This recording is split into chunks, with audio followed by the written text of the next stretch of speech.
all the way live stream, live and direct. Praise Yah.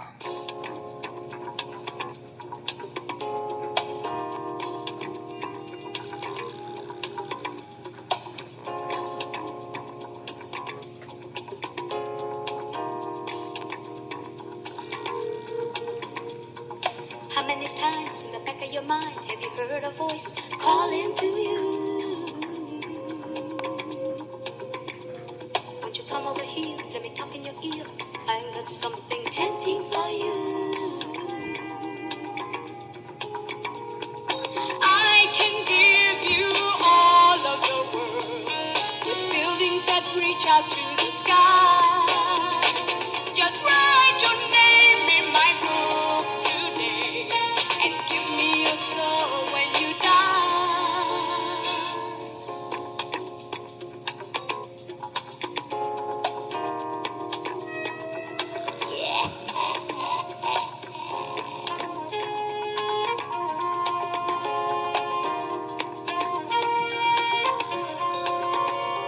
There are bunches of cars and big black cigars. People living their lives and reading the stars. Nobody's watching you now. You can take what you want. Would you rather have than have now? Don't. 'Cause I can give you all your desires. Precious diamonds and rubies found so rare. Just sign your name upon the line and give me your soul if you dare. But don't you believe? You'll be deceived. You're playing with fire. 'Cause the devil is a liar. Don't you believe? You'll be deceived. You're playing with fire. 'Cause the devil is a liar. He'll promise you on his kingdom's throne. Then he'll leave you standing alone in the cold. He'll trick you and tease you and entice and then leave you a fool. The devil's done a number on you. The devil's done a number on you, yeah. The devil's done a number on you, child. The devil's done a number on you.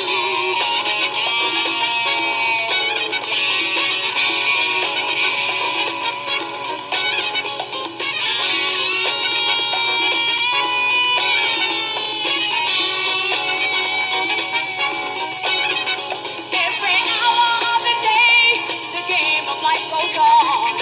And you and I will have to choose the right way from the wrong. And just when you would make your choice for the game you want to win, Tyler's voice in our soul waves and stepping once again. He tells us there's no God above, and only foolish people fall in love. But it's plain to see, the devil hates you and hates me. Oh, he'll trick you and tease you and then he'll deceive. So don't you believe he's a liar? Don't you believe the devil's a liar? Yeah. Don't you believe he's a liar? Don't you believe the devil's a liar? Don't you believe that you get deceived? You're playing with fire. The devil's a liar. Don't you believe? You get deceived. You're playing with fire. The devil's a liar. Don't let the devil do his number in you. Don't let the devil do his number in you. Don't let the devil do his number in you. Don't let the devil do his number in you. Don't let the devil do his number in you. Don't let the devil do his number in you. Don't let the devil do his number in you. All right. Now, for the rest of the night, we're going to be dealing with mind control and the occult. We're going to look at this MkUltra video. We're going to break down certain parts of it. for greater understanding. Then after that, we're going to follow with our reading. Our reading for tonight will be our final video after this. That reading will be He Came to Set the Captives Free. So, if you're just now joining in, you're on video 2 of the Hermetic Theater. Video 1, we looked at predictive programming, primarily. This one, we're going to look at MkUltra, mind control, primarily. And we're glad that you made it home safely, 7:20. So let's go ahead and get started, if we can.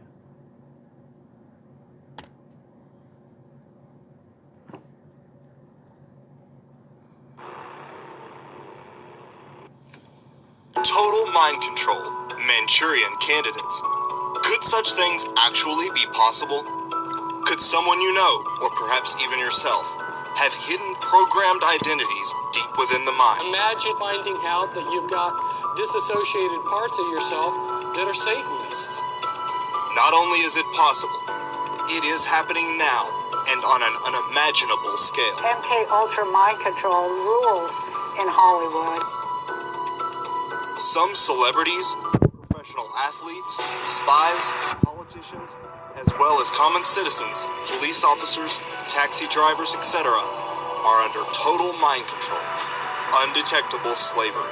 This mind control is totally undetectable. Peace, These Sister mind Estelle. control Good to see victims you. have multiple fragmented identities capable of carrying out a variety of tasks with no later memory of the event. Most never discover what they truly are or how they have been controlled.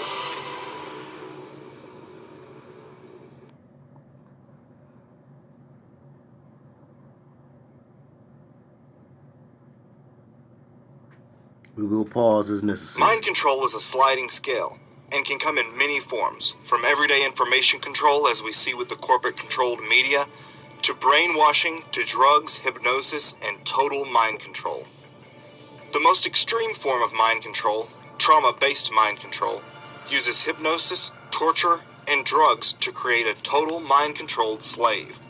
The brain, being the incredible computer that it is, creates amnesic barriers around events that would be too damaging for the conscious mind to process. Peace, Lisa B. Often, a returning veteran will be unable to remember parts of his deployment. Someone injured in a horrific car accident will likely not remember the entire ordeal. The brain walls off memories surrounding events much like the partitioning of a computer hard drive. By taking advantage of this mechanism within the brain, programmers can create completely dissociated parts within the mind that function totally unaware of one another. Thank you, Sister Sister Kega Kong. What we're going to be able to point out that is not emphasized in this video is the spiritual implications and connections concerning MkUltra. It is not simply about programming an alternate personality that is lying dormant in all of us, just waiting to protect us from a traumatic experience like a car accident. No. We're talking about demons of fear and trauma that attach oftentimes to little children who are raised up in these abusive environments so that their families can benefit from that child's talents or gifts, which are gleaned from their ability to dissociate. They create, or they're able to use this dissociative program, or rather this empty shell or part of self that is another compartment, and they fill that compartment not just with a suggestion or another personality, but with an actual spirit. These devils, going all the way back to the origins of MkUltra and its connection to Nazi Germany, and to the mind-bending scientists who were in Hitler's employ. It was always laced with the occult. It was never just a straight-based mental science or a straight-based or straight-laced way of manipulating the mind. It was always infused with this occult idea of marrying a spirit or what they once thought were gods and goddesses to this individual, which is why it was really a desirable thing for the elite to send their children through these systems and programs. And you'll even hear one of the most twisted philosophies involved in mind control, and that's where you have a relative who is not putting his child or his sister or brother's child in the program because he's evil or because he wants ill will towards them, but quite the opposite, quite the contrary. Some are put into these programs because their relatives thought that it would give them a leg up in society. But the historic application of it was so that this young person can help our family remain elite and powerful and above average. We want to keep them programmed or keep them in a dissociative state so they will always be able to do these supernatural or superhuman feats and things like we see in The Bourne Identity, in Long Kiss Goodnight, in Manchurian Candidate, and many other films. So let's finish this up. The secret lies in dissociation. This special ability within the mind is what allows Navy SEALs to lie motionless for extreme periods, Indian fakirs to walk on red-hot coals, and, as the Spanish learned during the Inquisition, prevent some from feeling pain during torture. Multiple personality disorder, now called DID, is caused by trauma at a young age and can be created deliberately or by accident.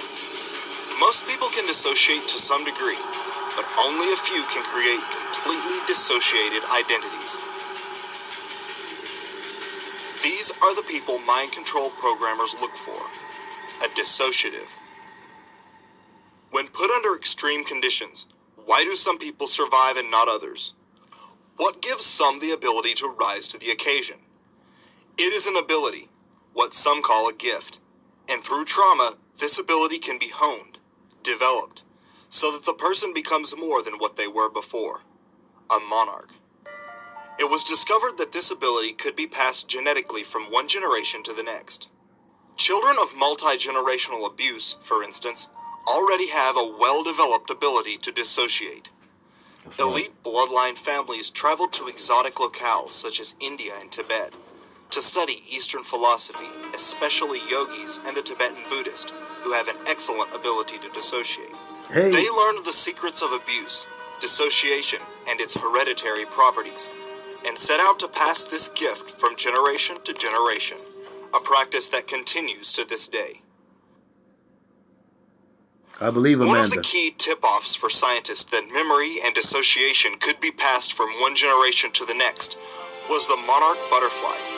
Each year, monarch butterflies from across North America make an incredible journey. From as far north as Canada, millions of butterflies descend on a small plot of land in Mexico for the winter.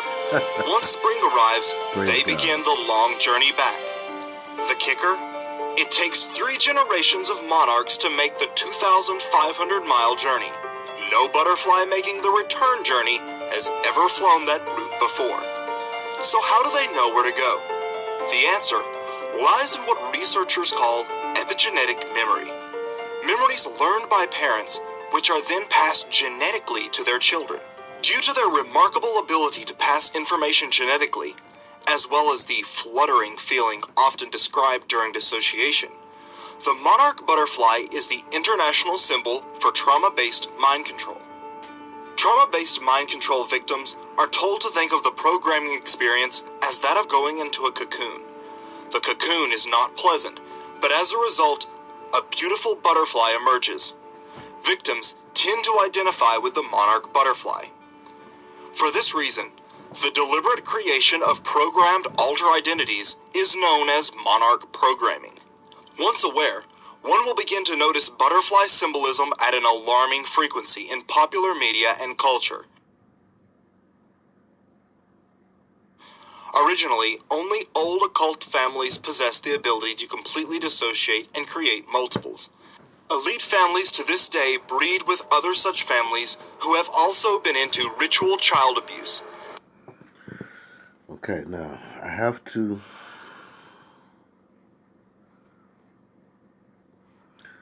Okay, I want to reiterate here, because the elite families that practice this, you'll see them depicted here in these old pictures from the early 1900s and some from the 1800s.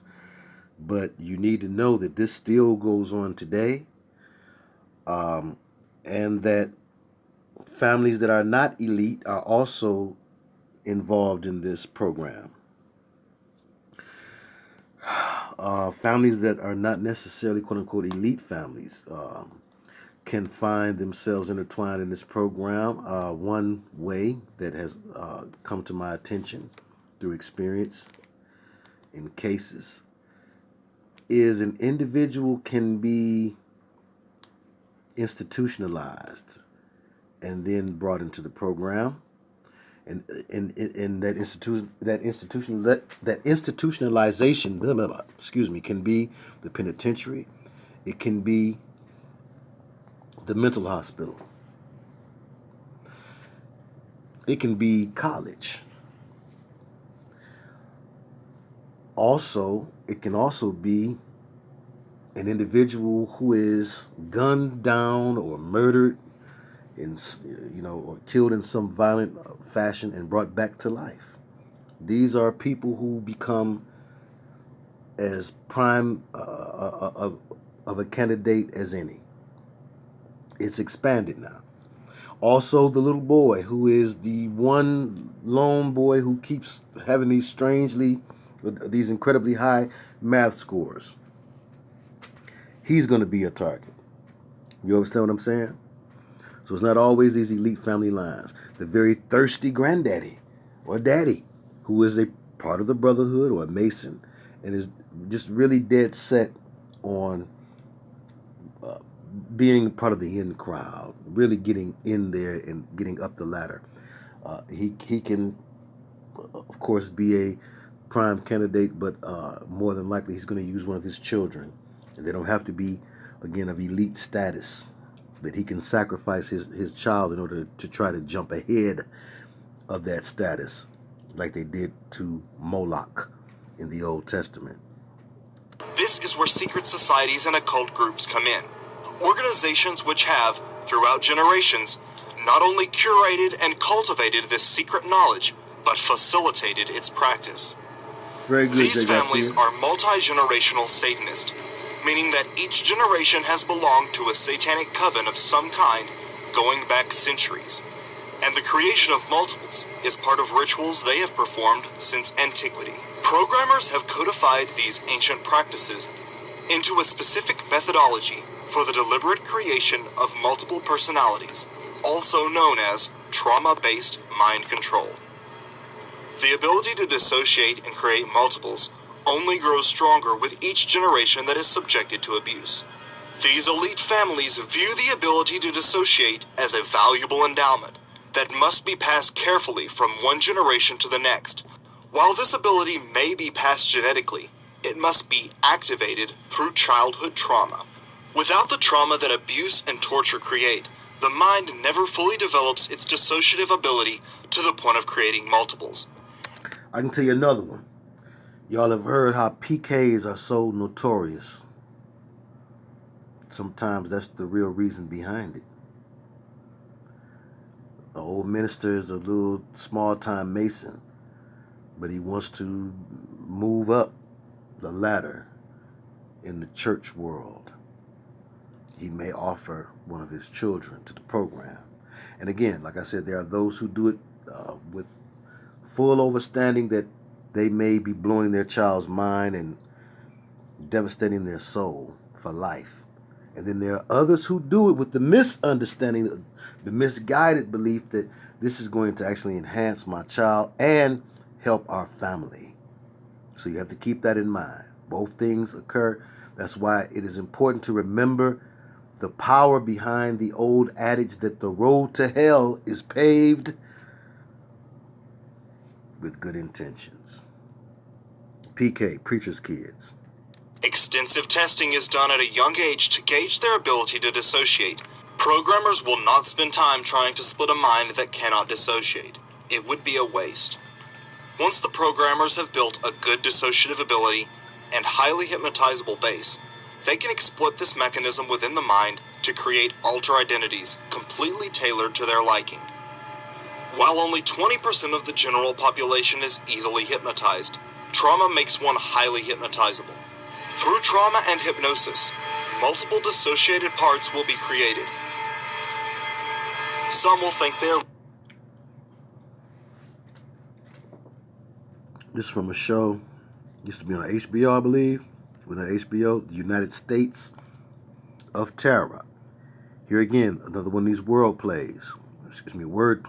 Pardon me. I lost it.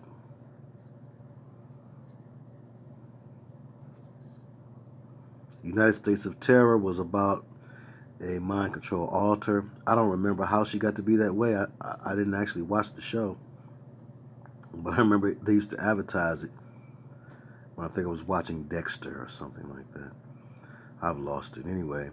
But yeah, they were showing clips from where they showed her all of those different altars. They were all terror. Anyway, I'm sorry. I lost it. Okay. All right. Sorry about that. Should have left well enough alone. Bad.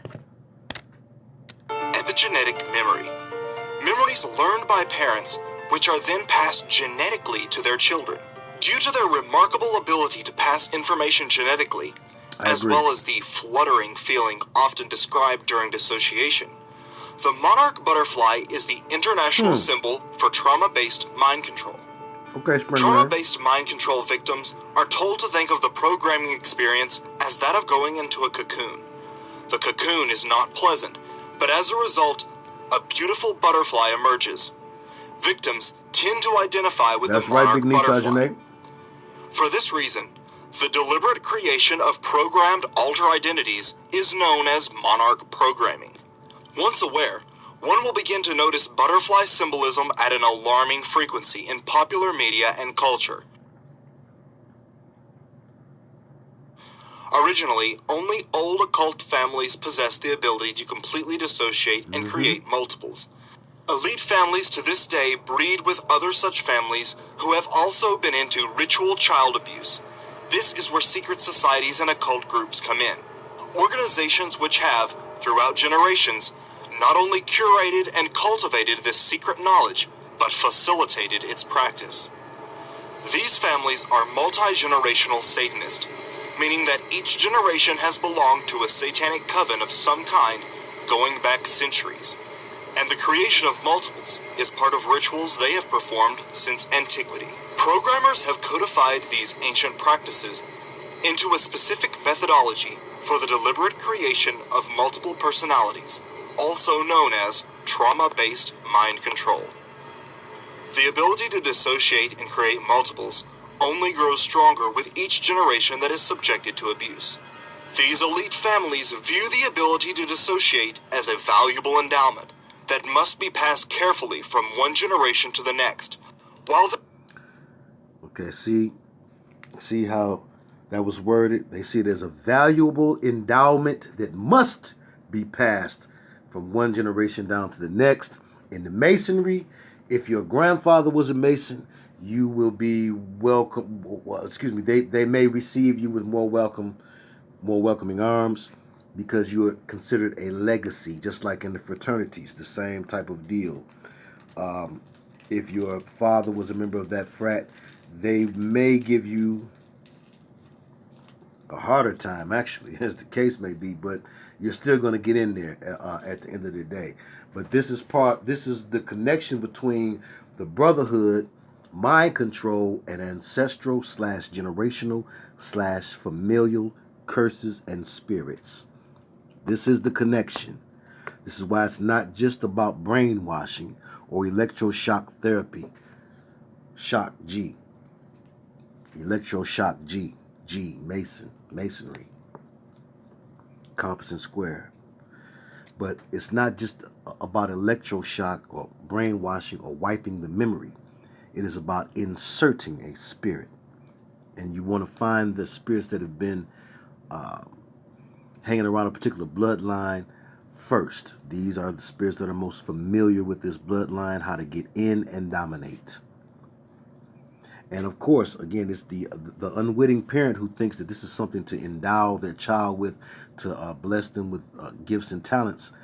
They end up, by default, unknowingly sacrificing their child to this familial, generational, or ancestral devil. This ability may be passed genetically. It must be activated through childhood trauma. So although this ability may be passed genetically, it must be activated through childhood trauma. Without the trauma that abuse and torture create, the mind never fully develops its dissociative ability to the point of creating multiples. Extensive testing is done at a young age to gauge their ability to dissociate. Programmers will not spend time trying to split a mind that cannot dissociate. It would be a waste. Once the programmers have built a good dissociative ability and highly hypnotizable base, they can exploit this mechanism within the mind to create alter identities completely tailored to their liking. While only 20% of the general population is easily hypnotized, trauma makes one highly hypnotizable. Through trauma and hypnosis, multiple dissociated parts will be created. Some will think That's it. That's from the United States of Terror, 746. I just wanted you to see those. spend time trying to split a mind that cannot dissociate. It would be a waste. Once the programmers have built a good dissociative ability and highly hypnotizable base, they can exploit this mechanism within the mind to create alter identities completely tailored to their liking. Candy Jones. While only 20% of the general population is easily hypnotized, trauma makes one highly hypnotizable. Through trauma and hypnosis, multiple dissociated parts will be created. One of the alters was a male. She had a promiscuous alter. She had a straight housewife type of alter. She had like a hippie rock and roll type of alter. And the name of the show was called The United States of TERA, which was her name. But I knew that it had to do with terror or trauma-based mind control, and the terror that we not just put on our enemies in war, but that we put on our own citizens, unbeknownst to them, through programs like this. I thought it was very interesting and unique. I'd like to get some episodes of that, maybe even just the first episode. A lot could probably be gleaned from the United States of Terror. Right on. Perfect. Some will think they are little children, animals, or even gems and stones. Each Yes, I remember Tracy Ullman. That's where the Simpsons came from, Cookie Cruncher, right? And she was a weird, Robin Williams-y, type of comedian, right? She was really quirky. Shifting personalities, changing voices and things of that nature. Yes, interesting. And that is where the Simpsons came from. There used to be a little short cartoon on the Tracy Ullman show. I remember that on the early days of Fox, when the Fox network first started to popping. Right? Right on. Thank you, Cookie. Yes, Sister Nikisha says, I might be new to some stuff, but I'm glad my spidey senses still work. Couldn't get with that show. Yeah, some things just don't sit right with the spirit. Certainly. Right on. Big niece of Money, Sister Mystery Money, reminds me, the Simpsons didn't even talk back then. And they looked a little different. They were drawn a little bit differently also. Interesting. And yes,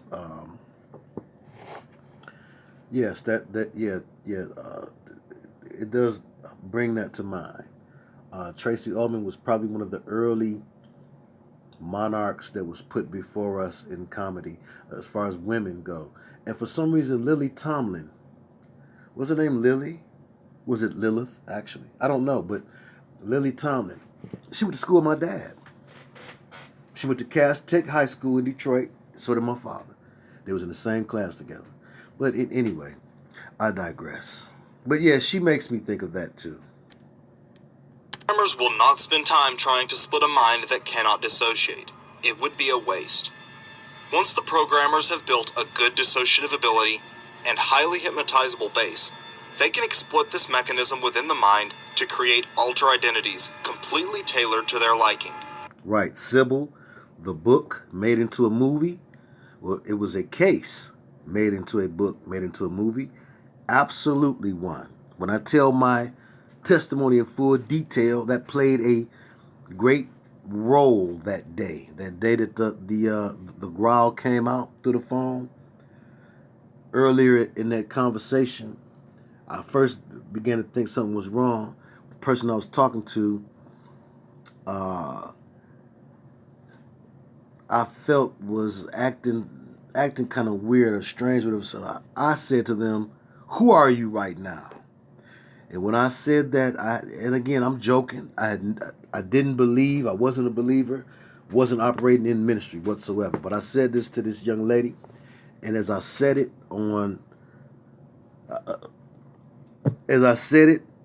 without a doubt,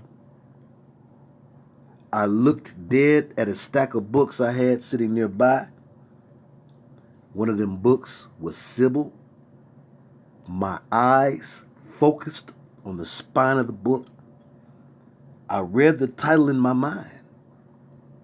And in sync with me reading the title, the young lady said, Sybil, on everything. Everything. Her name was Anise. Okay. All right. So that's when everything started. That's when that's when everything started. But anyway, I digress. While only 20% of the general population is easily They was trying to hypnotized, get me, Cookie. trauma makes one highly hypnotizable. And I was Through trying to trauma be God. and hypnosis, multiple dissociated parts will be created. Some will think they are little children, animals, or even gems and stones. Each one will have their own talents and abilities to lend to the set of altars known as the system. These altars can now be called up at any time their handler wishes, by a code phrase, color, or sound. Once these altars have been created and triggers implanted correctly, the programmer has essentially a human robot. But how are these human robots used, and for what nefarious purposes? Sister Nicole Barber, our sister from a while here, she says, she asked the best question. How do you unprogram from this? You can do all things through Christ that strengthens you. The only successful programming is from people who immerse themselves in the true faith of Christ and with a truly religious regimen of fasting and prayer. And a person has to be dedicated to doing that. Like a person who is morbidly obese has to be dedicated to counting calories, dieting, and exercising. It takes a lot. When a lot is done, it takes a lot. But it can be done. So that's it. That's the only way. There is no other way around it. People will try to find other ways. There is no way around it. It may take a lot of prayer and a lot of fasting, but this is the way around it. Our Father has promised us by His delivering hand that no weapon, He didn't say except MkUltra mind control. And it has been my experience that, again, it is only those who do that get free. I've had folks come to me who are psychics and they don't want to lose their psychic gift, and so they won't really, jump in there with me, I'm trying to pray for them concerning them being free, but they're keeping the spirit. I tell you, I'm not no magic man. I'm not going to do no witchcraft. I'm not going to try. I'm not going to go against your will. So a person has to want to do everything necessary and to release some things that you might want to keep. Everything necessary to get free. And that's what it takes for any one of us. You know, it doesn't matter how extreme the bondage. To get free from bondage is the same recipe for everybody, for every form of bondage. The devil would like to make us think differently. Oh, this is some next level stuff. Oh, you got to go to the pool of Siloam. We got to fly you to Israel and dip you in the Jordan River. No. His yoke is easy and his burden is light. His yoke is easy and his burden is light. And how's Roseanne back on TV and at the same time talking down on MkUltra all throughout this documentary? Okay? She's jiving. I don't believe her. Peace and blessings to you, Sister Fanuvi. And we got 102 people watching, and half of those have hit the thumbs up. Did half of you remember? Or is half of you telling me to go kick rocks with an open-toe shoe?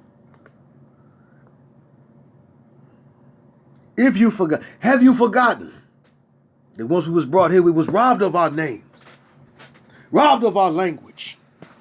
We lost our religion, our culture, our God. And many of you, by the way you act, you've even lost your mind. Hit that thumb one time. All that and more after this. For what purpose would government and private organizations create these human robots? The mind control victims are programmed to perform any command, no matter how painful or demeaning, without pause or emotion, and are capable of remembering endless lists of information or record and play back conversations exactly like a tape recorder. A killing machine with superhuman strength, stamina, and fighting abilities. They will have no regret or remorse because they won't be able to remember it. These high-level mind-controlled slaves are expensive and time-consuming to create, but if done correctly, can be the perfect assassin, actress, golf player, sex slave, patsy, or soldier. Some elite create program multiples to be used in porn, snuff films, or as celebrity cash cows, earning their owners many times what they cost to create. Performers have grueling schedules, 15 or more hours a day, sometimes across multiple time zones. It helps if they have the extreme stamina these programmed multiples possess. When the front personality gets exhausted, another identity can take its place. Many in the entertainment industry, both male and female, are mind-controlled multiples. I go to Hollywood parties, or occasionally I go to Oscar parties and things like that. And people, big stars, people will grab me by the arm and take me aside and say, "I just want to thank you for the things you say." And it blows my mind, but that's the culture. It's a culture of fear for sure. And it's a big culture of mind control too. MkUltra mind control rules. This is controlled opposition in the MkUltra world. In Hollywood, if you don't know, Google that and look into it. Imagine creating a soldier that could stay up for days on end, possess superhuman strength, stamina, and fighting abilities. Sister Estelle made a great point. She says, I think workaholics are like this to some degree. Excellent. Excellent. And what has washed their mind? What has traumatized them? What is their fear? Remember, it's fear-based mind control. Let's get it. Sharpen knives cruise in full effect. Matthew 24:24. The elect. Let's come correct. Huh? All right. Fear. That's right. Fear of money, not having enough money. Fear of not being on top. Fear I'm not making more than my neighbor. Fear that my brother-in-law is going to be able to talk junk at the next family function because he's riding better than I am. Fear of being poor. Excellent. They may have a fear that they are not good enough, says Big Niece Ajane. Excellent. And how are your studies up, by the way, Big Niece? We appreciate you representing us. Yes, indeed. Mm-hmm. Okay. Affectation, says Sister Akita. Sister Deborah says essential info. Thank you. Thank you, Sister Deborah. Peace and blessings to you. Zach Hawkins says fear is the mind killer. And he right on top of it. He's on top of it. Okay, let's continue. Or a spy whose front altar was just a mild-mannered archaeologist. If ever captured and pressed for information, these super soldiers, spies, talked about could Jesus. never access any sensitive information within their system, and would likely switch into altars who would not only enjoy the torture, but taunt their abuser. He's working on his album This in the has mountains. a powerful psychological effect on the enemy. A common role for those subjected to trauma-based mind control is that of a courier. Handlers pull up an alter identity within the system, who records word for word a conversation or message, which can then be sealed with a passphrase and sent to deliver the clandestine message. Mind control victim Kathy O'Brien talks extensively about her use as a secret courier, among other things, for President Reagan. Like an addict needing a stronger hit, the ruling elite must turn to increasingly bizarre and disturbing sex acts to satisfy their fiendish obsessions. High-level mind control multiples usually have sexual alters, known as betas, trained to satisfy the perversions of the elite. If necessary, mind-controlled multiples can create new alters on the spot to perform a particularly odious task. Monarch slaves are frequently used in snuff films and other sick porn distributed through the black market or dark web. Known as beta alters, these personalities are void of any inhibitions. Hypersexualized personalities, oftentimes in the form of a cat, are used for porn, prostitution, and even as party favors. This is what Stanley Kubrick portrayed in his controversial film Eyes Wide Shut, which featured an elite occult sex party that eerily mirrored that of an actual private event held by the Rothschilds in the 70s.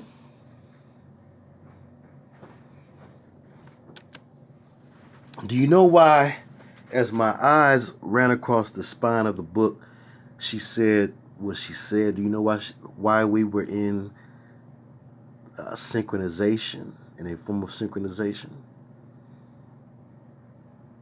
Excellent. We were in a form of synchronization because of soul tie bond.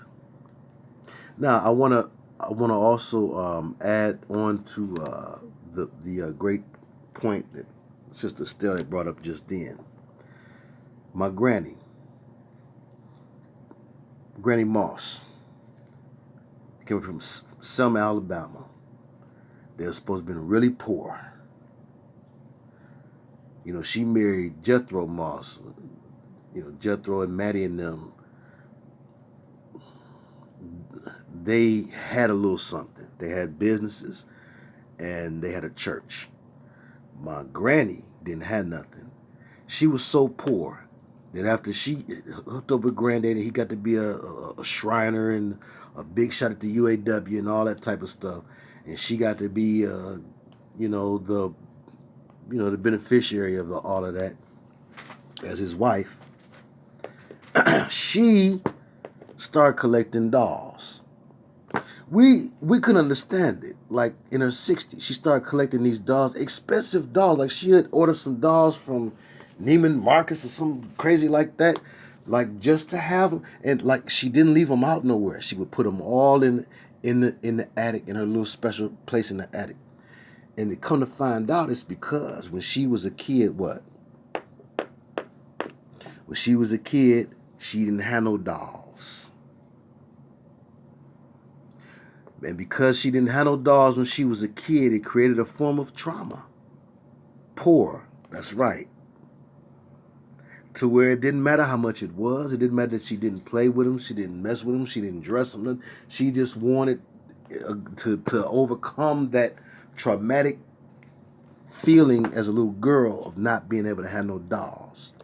That's an example of trauma being experienced by working class people every day, and why they keep doing the crazy things they do. How they can dissociate and be one way at work. Man, especially the plant. It's like a whole nother world. They one way in the plant. People got plant wives, plant husbands. Yes. Especially there. It's a whole new world. Okay? Folks dissociate while they're at work to do a hard job or a crazy repetitious job. Then they come back to themselves when that bell come on. Snaps them out of it. And they go running out the plantation. Then, right? Anyway. Yeah. Me too. Guilty as charged. Okay? We all do it.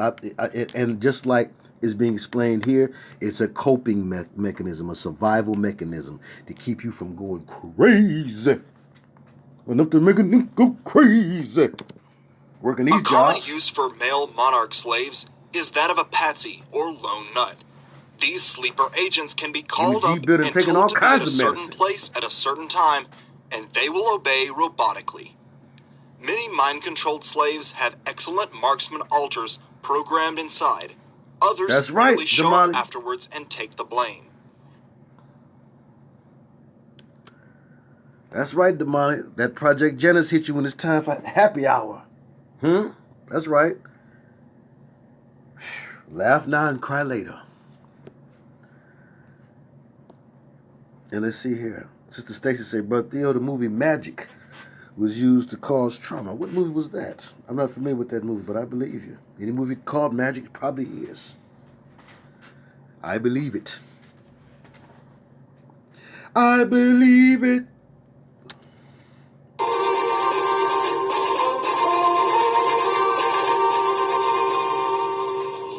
John Lennon is dead, shot several times by a young American as he was going into his home in New York.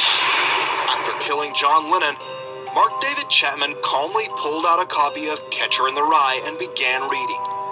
Later, Reagan's attempted assassin would also be apprehended in the same book. Lee Harvey Oswald was found with only 4 books in his possession, one of which was, you guessed it, Catcher in the Rye. Whoo, boy. Big niece Ajane with one of them down south stories, one of them down south, down home scary stories. When you first start going on there for the summertime, your cousin let me tell you about the crazy stuff that happened down there. Oh yeah, that's just Cutterbug. He walks through the woods. What? What you mean? Making that crazy noise like a wolf. Oh, that ain't nothing. That's just Cutterbug. What you mean? What's a Cutterbug? Going back to Detroit. But yes, you know them strange things that go on. Listen to this. She said this. She says, I used to have this doll I treated just like a human. Eventually, it started moving on its own. I told my parents and my dad prayed and burned the doll. LOL. Thank God for your daddy. In the 1997 thriller Conspiracy Theory, Mel Gibson, possibly a multiple himself, plays a crazed CIA mind control victim obsessed with Catcher in the Rye. Mind control researchers have suggested Salinger's classic novel was used as a mind control programming tool. Another useful role for programmed multiples is that of an agent provocateur, one whose job it is to infiltrate organizations or groups, spy, and create disruption and infighting. Monarch slaves will often have an alter identity that records everything the person hears and can repeat it all back to a handler. This makes them quite useful as a mole. They will have a personality who is programmed to genuinely want to join whatever group they would like to infiltrate, be it religious or a political organization or even a business. Their personal beliefs and views will align with the chosen organization, so much so that they not only fit in but become valued members. All the while, unknowingly, alters are reporting back to whatever agency or secret society to which they may secretly belong. Trauma-based mind control victims are often used as drug mules to transport illicit substances across state lines and around the world. Convincing front alters would honestly believe they were carrying makeup powder or whatever they have been hypnotically programmed to think. The globalist cabal of elite controllers who make up the secret societies, military intelligence agencies, and banking cartels ruthlessly pursue control over those they deem important to their plans. A popular form of domination is blackmail. Monarch slaves are often sent to seduce a politician, world leader, or anyone considered important to the hierarchy's agenda. Once compromised, these people will now be completely controlled under the threat of pictures or video being released. When I say Dennis Rodman is MkUltra, Dennis Rodman is MK ugly. Thus his relationship with Kim in North Korea. Yeah, that's weird, ain't it? One of the first black celebrities that we recall coming out, getting his RuPaul on. Glad he left Detroit before he started doing that. Didn't he? He went on the Pistons when he was doing that, was he? No, Lord, he had to get up out of here before he did that. Okay. Sometimes compromised individuals will be cultivated to highly powerful positions because they are completely controlled by the horrible crimes for which they are being blackmailed. No, this he is played exactly what happened recently with Dennis Hassard before he was thrown under the bus and it all came to light. Hassard was a high school gym coach with a grungy armchair next to the boys' shower. He became a politician and was elevated to Speaker of the House, all while being totally controlled by blackmail because of his previous child abuse. Okay, now hold on. We're gonna run that back. But yes, I find that fascinating. The Dennis Rodman effect, Rodman and Trump and their connection. Wasn't Rodman on one of the apprentices or something? Why is Rodman even relevant? He wasn't that sweet. Yeah, okay. Rebound maniac. And even that, something to that. I believe he did what he had to do, join them secret societies. You know what the rumor was here in Detroit, where he used to play for the Pistons. They said the rumor was that Isaiah and Vinnie Johnson, them two names always here, was instrumental in doing something with Rodman's wife. And letting him know about it, or he walked in on it, or something like that. They were abusing her and she was enjoying it. This is my understanding. And that was why he wanted to lead the team and all this. Lots of the Detroit episode is coming up. But anyway, I wouldn't be surprised if him and Kim Jong-il don't like each other. I wouldn't be surprised. Look at them. Both of them look like they belong to MK Oakley. Project.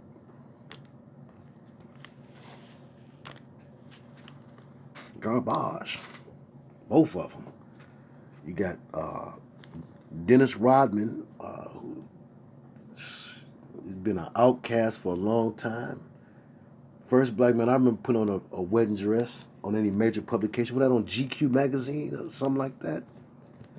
Anyway, digress. Sometimes compromised individuals will be cultivated to highly powerful positions because they are completely controlled by the horrible crimes for which they are being blackmailed. I said it first, Brotherhood of the Ball, and probably said it best too, y'all. Yes, Magic and Isaiah kiss is the same as Christina Aguilera, Madonna, and Britney Spears kiss. The same type of kiss for the same type of reason. Madonna being the Magic Johnson, or Magic being the Madonna. The old school passing on the torch to the new school. And yes, if you say you play with the 88, 89 bad boys, if you think you can whip me in them, you better think again. I didn't play them video games. One of my nephews cut that game on, I picked the Pistons, I whooped everybody. I just knew how to play. You make Vinnie Johnson do this, you make James Edwards do that. They didn't know. Anyway, enough. This is exactly what happened recently with Dennis Hassard before he was thrown under the bus and it all came to light. Hassard was a high school gym coach with a grungy armchair next to the boys' shower. He became a politician and was elevated to Speaker of the House, all while being totally controlled by Blackmail because of his previous child abuse. Yes, the boy Do shower. you know who comes after the vice president in ascension to be the president? Bill Speaker Hicks. of the House. Dennis Hastert came from nowhere as a high school wrestling coach. That's right. Courted That's right, to Damali. become a key member of Congress and then the Speaker of the House from nowhere. And why was that? Because he was part of the pedophile guild that loves to rape young boys. And that big, disgusting sack of rotten horse pus. No words can describe him. That's too easy. You Dennis leave Bill Hastert Hicks gets alone. 1 year for paying hush money to a bunch of kids on the high school and middle school wrestling team. Yeah, don't it? It's very descriptive, isn't it? Grungy armchair. Can't you smell it? Ugh, yuck. Spray some Lysol on it. And then, that's nasty. Alex+Jones has definitely controlled opposition. He's so nervous about it, he got to smoke 3 packs of squares a day with that voice. Ladies and gentlemen, you won't believe it. I'm trying to tell you right now, what these global megalomaniacs are up to nowadays, you just won't believe what they're up to now. Oh, man, you need a lozenge. Monarch multiples are not single-purpose appliances, but biological robots containing alters capable of performing any Anybody listen to her music? She another one like Bruno Mars. They trying to make us like, what's that girl, that James Brown hair? James Brown head girl. She knows she got a Paying pompadour. hush money to a bunch of kids on the high school and middle school wrestling team. Tell you, she's the same as Bruno Mars. They trying to make you now. Now y'all resist now. You've been resisting for years. You don't realize how long they've been trying to push Bruno Mars on you. You've been resisting for a good long time. I'm telling you, he get a couple more of these good funky cuts like Uptown Funk Anthem or whatever it is, and I'm telling you, you're not gonna be able to resist. You resist. I'm telling you, if any of them is a woman masquerading as a man, that's my number one candidate, hands down, right there. I'm trying to tell you, he ain't got no type of man swag about himself. And on top of that, I'm telling you, he look like a little. I just don't believe this guy. I don't believe nothing about him. I don't believe he's as ethnic as he act. I don't believe he's the sex that he act. I don't believe that. He just totally seemed contrived. Whose child is that? Whose little girl is that? That's somebody's little girl masquerading as a boy. Bruno. Try to pick the most. Come on, man. From the D. You try to pick a neck, Bruno. You don't look like no Bruno. Like a Brandy.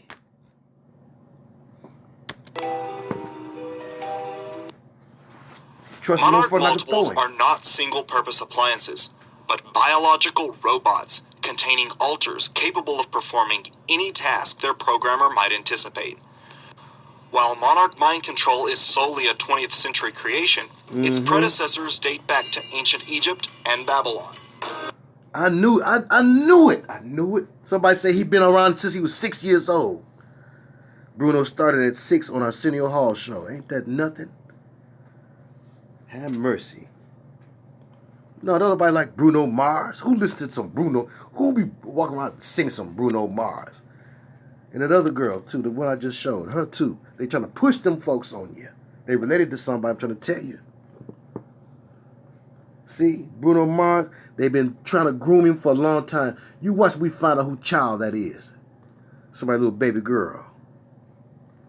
The Egyptian Book of the Dead explicitly described methods of torture and intimidation to create trauma, the use of drugs and hypnotism, ultimately resulting in total enslavement of the initiate. It would, however, be the Nazis and their sinister scientist who turned dissociation into a science and mind control into an art. Psychiatrists such as the notorious Dr. Joseph Mengele conducted horrific experiments on concentration camp inmates in an effort to refine their mind control techniques. He just might be, Many Sister Vanette. Holocaust survivors had nightmares of Mengele and the experiments they had been a part of. And for all eyes to see, me too. I don't like Tiffany Haddish neither. She just came out the beauty shop and picked up the mic and just start telling jokes. And how she get on so fast? With common self. My granny should have told her not to be so common. She's too common for me. Some loved him as a father figure all their lives due to the trauma bonding they had received as part of their programming. They discovered that through traumatization, different personalities or dissociated parts could be created who... Hold it.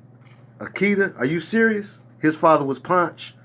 Bruno's father was Punch. I knew it. Now see, I don't see when I'm riled up and ranting and raving, the Holy Spirit is still supplying the craving. Please believe me. Nah. Huh? It wasn't.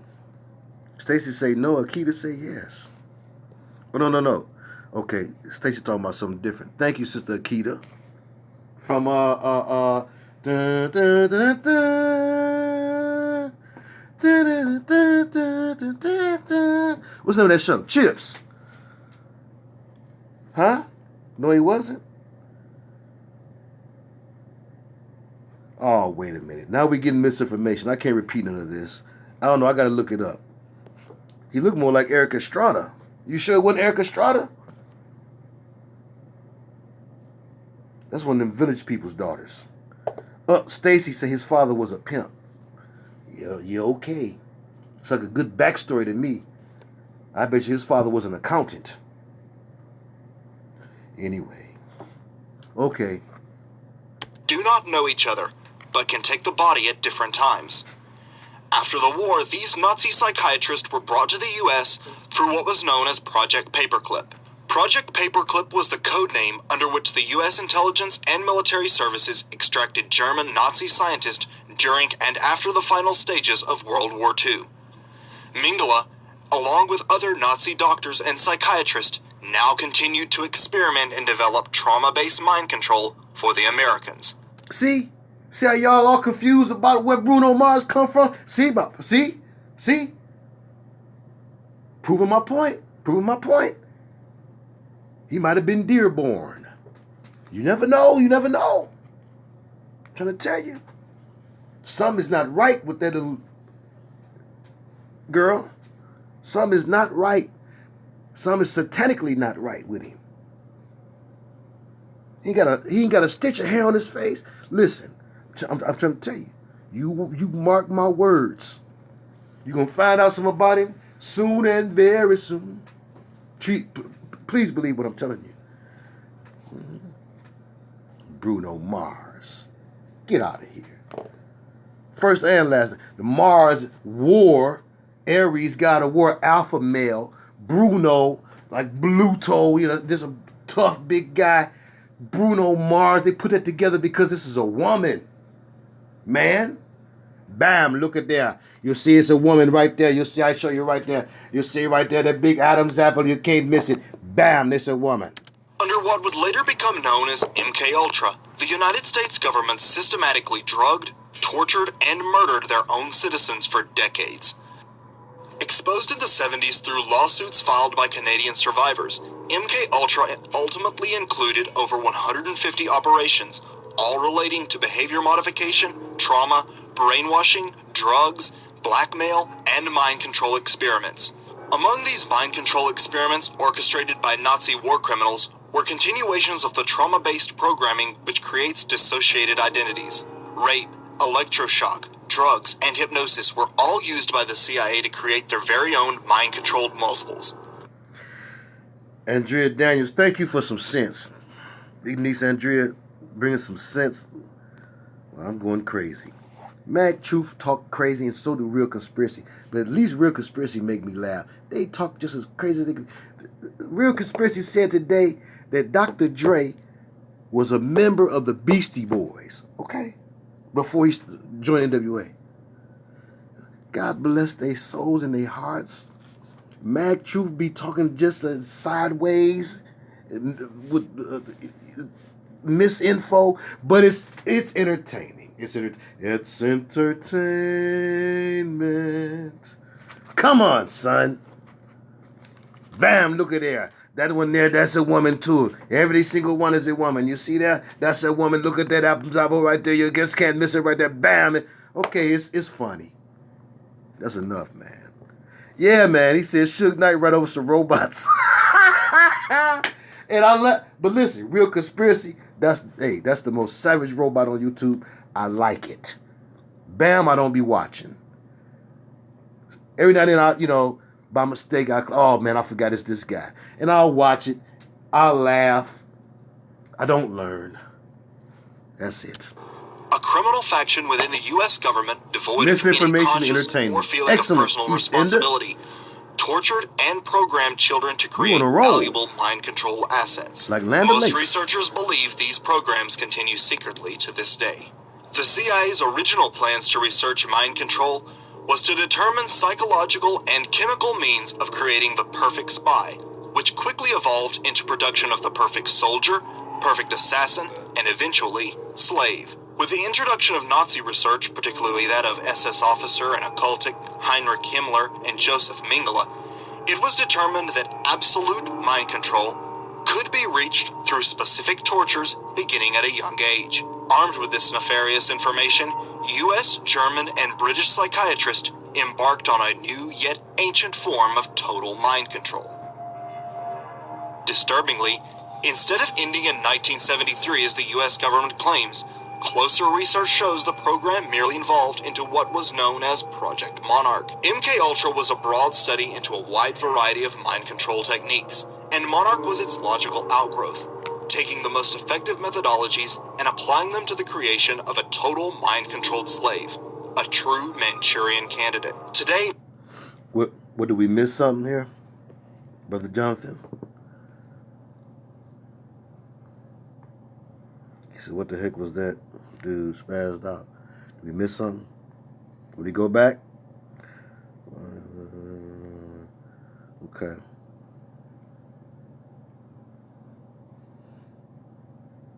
Everybody together? Guess so. Mind control multiples are still being created at a scale never before imagined.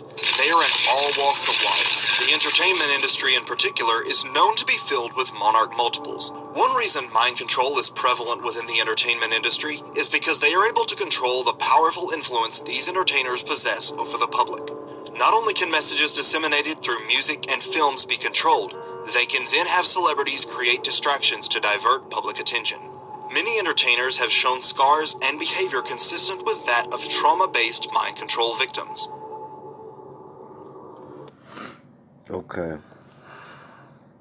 Brother Johnson said, no, dude had his eyes rolled on the back of his head with a body like a Frankenstein on a hospital bed. Sorry. Oh, okay. All right. Understand. Somebody's turning in. Brother Ruben. Good night. Good night to you, Brother Ruben. Okay. Interesting.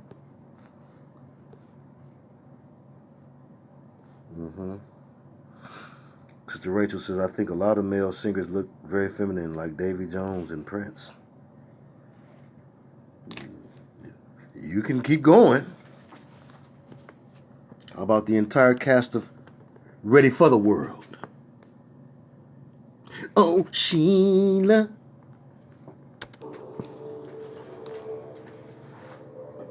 Today, a multitude of groups and organizations are performing trauma-based mind control on victims of all walks of life.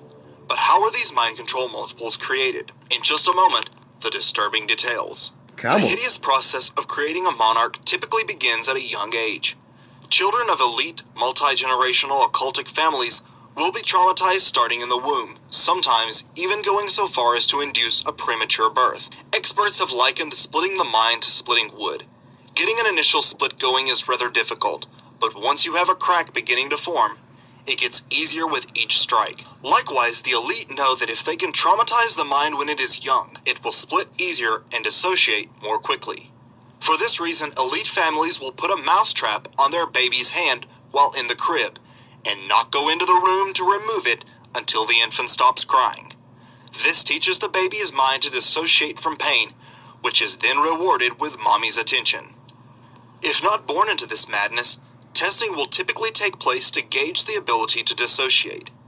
Sometimes, People from domestically abusive environments will be chosen specifically because of their heightened dissociative abilities. The second aspect that must be considered is IQ. A great deal of intelligence and creativity is required to create these dissociated personalities. Personality tests, along with IQ, ultimately determine the child's future role. Once the candidate has been selected, preparation will begin. While multi-generational victims inherit the mental structuring required to begin programming, others must be conditioned. Controllers will begin expanding the child's mind as soon as it is born, teaching it not only to create images, but associate a smell or sound with memory. Creativity and intelligence are gently enhanced. The child will be taught discipline and trained to be able to hold still and keep their eyes open for long periods. This will be helpful later during EEG testing. For the first year and a half, the monarch child is smothered with love, in what is known as the love bombing phase. Once a good ability to dissociate and an IQ of at least 120 is confirmed, programmers will proceed with the first step, shattering the core. In direct contrast to the absolute love and attention the child has received thus far, he or she will now be alone, tortured, and abused. Loud noise and various smells will overwhelm the brain's sensory input. Okay, Cookie. After some time, the primary programmer or handler, who has thus far shown only kindness towards the child, will arrive. To the victim, this is a welcome sight. It appears help has arrived. This time, however, the programmer will brutally traumatize the victim. The shock shatters the mind like glass. Glad you made it home safely, 7th Ward Creole. 7th Ward Creole. Some Texas and some Louisiana there, huh? I remember the Ghetto Boys was from 5th Ward, Texas. Is it wards in Louisiana? Right on.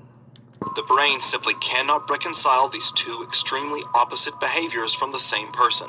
The cognitive dissonance is too great. Experts have learned this is how the core is split. Once the splitting of the core is accomplished, the mind can be divided and compartmentalized through further abuse and trauma. As the victim's programming begins, it is meticulously monitored, charts are kept, and programming schedules are set. What y'all saying about Dane Calloway? I'm just here to make you think. What y'all saying about Dane? Dane Calloway is right about a lot of things, but he's deceived because he doesn't believe. If you're not guided by the Holy Spirit, you will be guided by the phony spirit. I do find him to be a very industrious young man. He puts in work. He don't just talk about it, he be about it, and he walk about it. He go and check out certain sites. I remember he went to go see if Nat Turner's house was really there, where they said it was. All type of stuff. So I watches it. But no. I know what he's trying to do.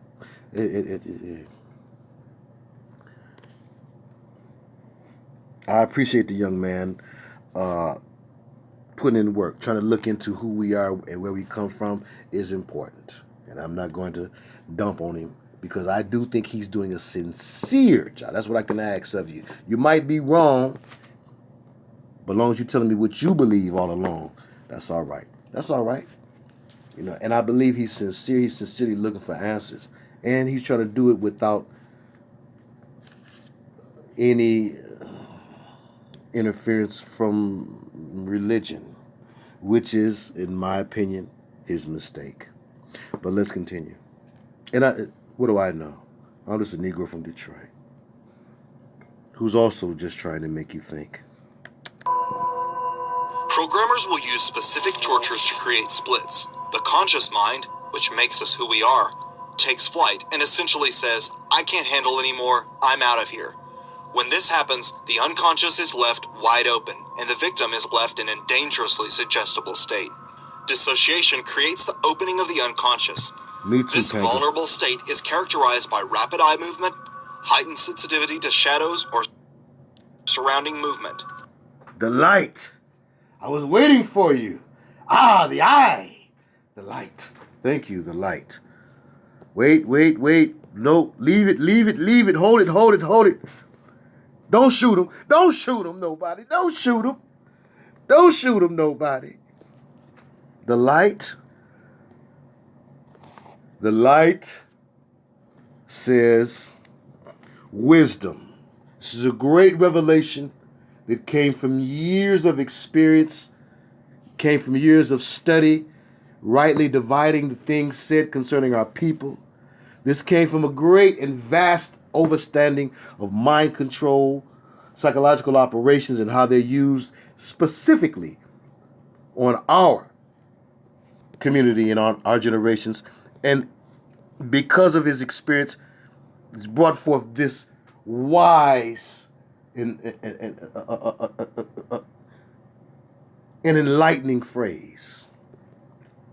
He says, religion, that's what got black people effed up in the first place. Will you lead us to the promised land, Mustafa? Let him go, let him go, let him go. Religion, that what met black people up in the first place. No, when black people actually had religion, black people actually had something.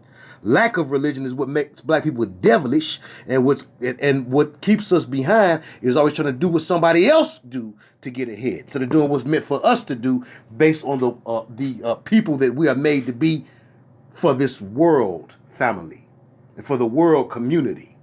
We're supposed to be the leaders in religion. Foolish one. You heard some devils say that you took it and started to run. You never tested it out yourself. Bet you ain't read a scripture, not a chapter, no, not one. Talk like I used to talk when I was about 13.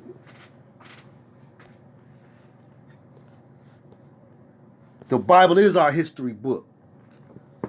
And them Jews don't want you to take a look. So them Jews keep feeding you stuff like Black Panther. I almost went there with you. Hey, okay?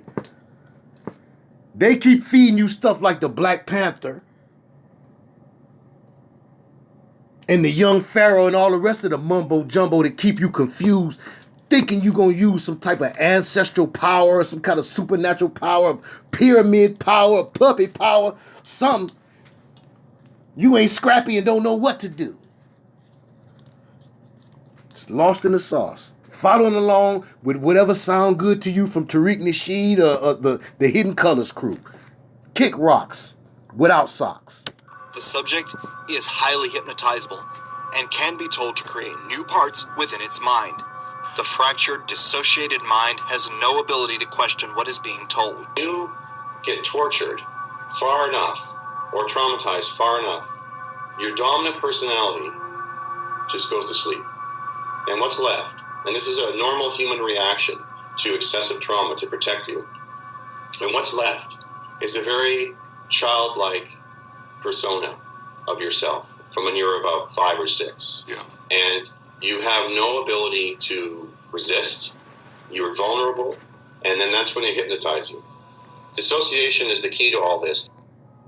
In this state, it is easy for the victim to go into shock and die, so life signs are closely monitored. Should anything go wrong, programming centers are well equipped to resuscitate the victim. The light. Say yes, but the European always feeding you. Don't forget it. No, the European always feeding you. I'm a black man. I'm black owned. I'm from the blackest city in America. I bet the European feeding you. And he fed you that information and you ate it up and you chewed it up until you got stomach inflammation. Now, I'm going to make you sick. Okay? What they're trying to keep you away from is the only power that you'll ever be able to exercise in this world. Huh? And the European don't want you to have it. That's why he keep trying to point you back to some black magic. And you got the nerve to call yourself the light. You ain't got a lick of insight. You still looking for the light like Sade. And just as lightweight as she is too, I might say. Now you can kick rocks down city blocks without no socks and with open-toed shoes too, on top of that. Now you get on out of here. The light. I'm going to put you in death. I'm going to show you how to experience death. They put you in the coffin.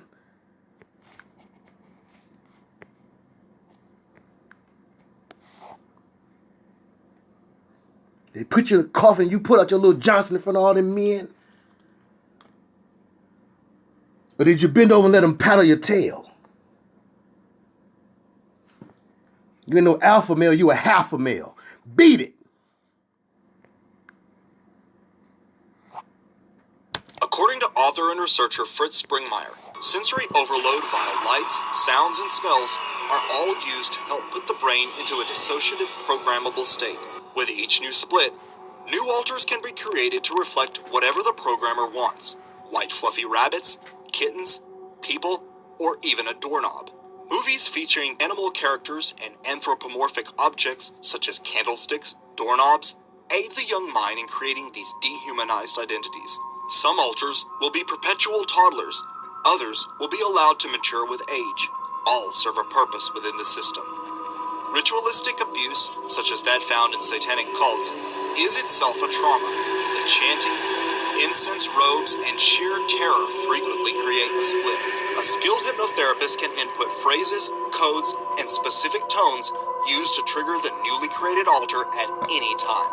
Some programming centers have elaborate facilities designed for maximum hypnotic and lighting effect. Heated saltwater sensory deprivation tanks create weightlessness and put subjects into an out-of-body state, which can then be used by programmers to speak directly to the unconscious mind. A monarch multiple's mind will be divided into many parts. If the programmer wishes, a single trauma could create 10 or more similar alters, the strongest few of which will be developed and programmed for various purposes. Alter systems are kept in place via an elaborate web of anchors, threats, and hypnotic reinforcement. When the smell of freshly baked bread evokes a childhood memory and results in feelings of happiness, that is known as an emotional anchor. Amanda Bynes and Kesha come to mind. Our lives are filled with emotional anchors that produce a certain emotional state. Anchors Miley? are often familiar smells or sounds, like, for instance, that of an alarm clock. Programmers have developed an advanced understanding of how the mind and all its idiosyncrasies create emotional anchors, which can then be used to trigger the slave. They pick up the phone one day, they hear the words "red dog," and this is a post-hypnotic suggestion that makes them act out some covert plan. For instance, the smell of a certain incense may serve as an anchor to trigger a satanic altar programmed through ritual abuse. Everyday symbols such as diamonds, infinity loops, and song lyrics are used to reinforce the victim's programming. Most front altars are programmed not to remember their abuse, and the fear of remembering helps reinforce their programming, preventing the mind from pulling itself together. The roots of all thoughts, emotions, and behaviors is a connection between neurons within the brain.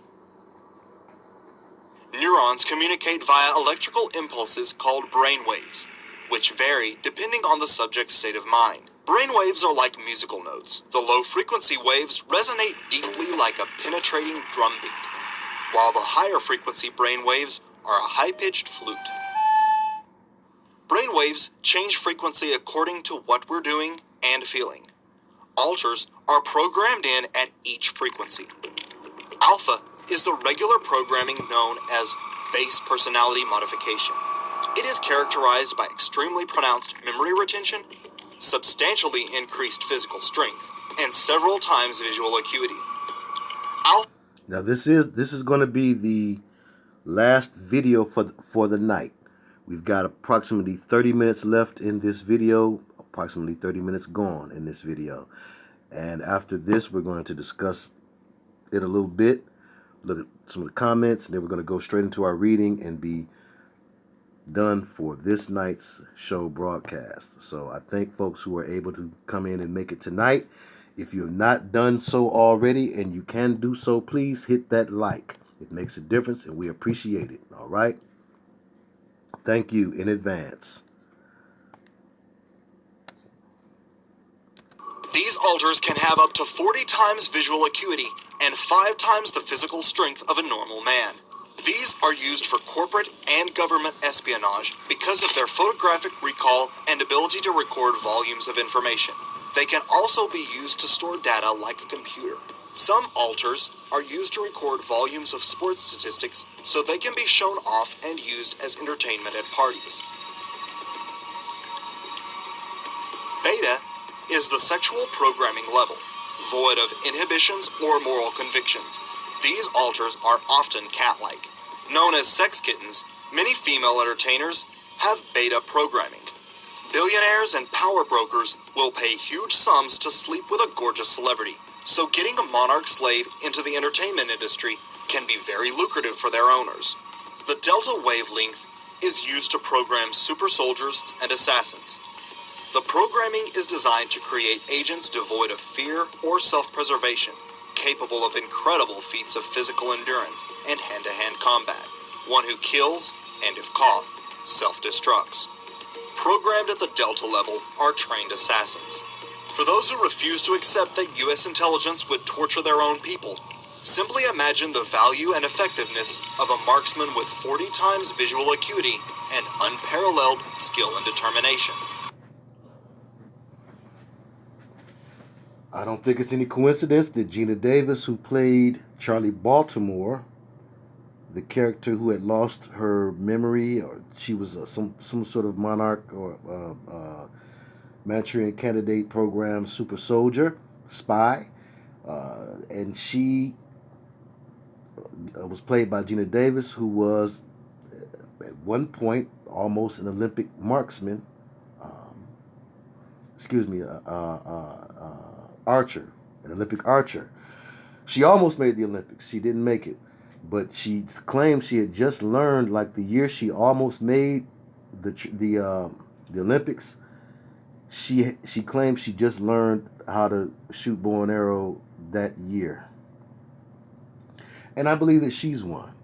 I read and found out after I thought she was one. I watched that movie.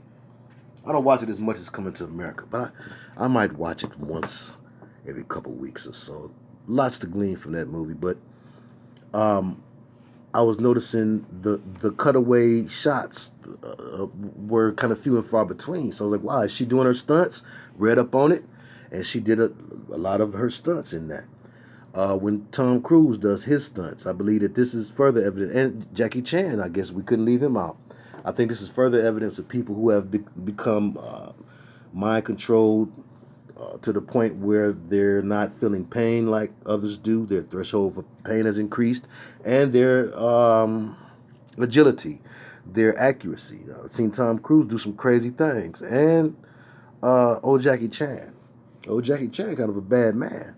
I mean, if we were to think that that's simply him and his skill and his years of practicing his craft, but in reality, we know that it's some spirit that's aiding him, and more than likely, they have chipped him or done something to him early on to enhance him. Or they did it at least when he was younger. I believe that. And yes, that's right, karate spirits, to say the least. But I also believe that there were more to it. And there's, right on, Sister Estelle, Man Chan. There's one of them. Interesting, you got Charlie Chan and the Chan, the Chan dynasty name. Interesting, Man Chan. But we don't know what spirit it was, but I would bet my bottom dollar, if I was a betting man, that old Jackie Chan is operating under that. And Jet Li. Jet Li, the Li family is one of the 13 families on the Asian side of the Illuminati. So I believe that Jet Li, who I think can act a lick, his speaking in films is just under Arnold Schwarzenegger. His delivery is about as clear as Arnold Schwarzenegger. And no, really, Arnie's got him beat. So you have to wonder, when you see folks who can barely speak the language become stars in American cinema, what's really going on? Who are they really connected to? We know Arnold's old dude was in the SS. We've seen Arnold with his Skull and Bones belt buckle on. And we've seen him do other things to try and show his low-key connection to the Reich. But let's continue. Some of these hidden altars are highly trained super soldiers who complete their mission and return home never remembering the event. You could have a person who would be able to commit assassinations for you, or do any other kind of important work like courier work. And if they get caught, you can just give them up. It's not a problem, because they themselves don't even know what they did. It's the ultimate tool for any spy agency.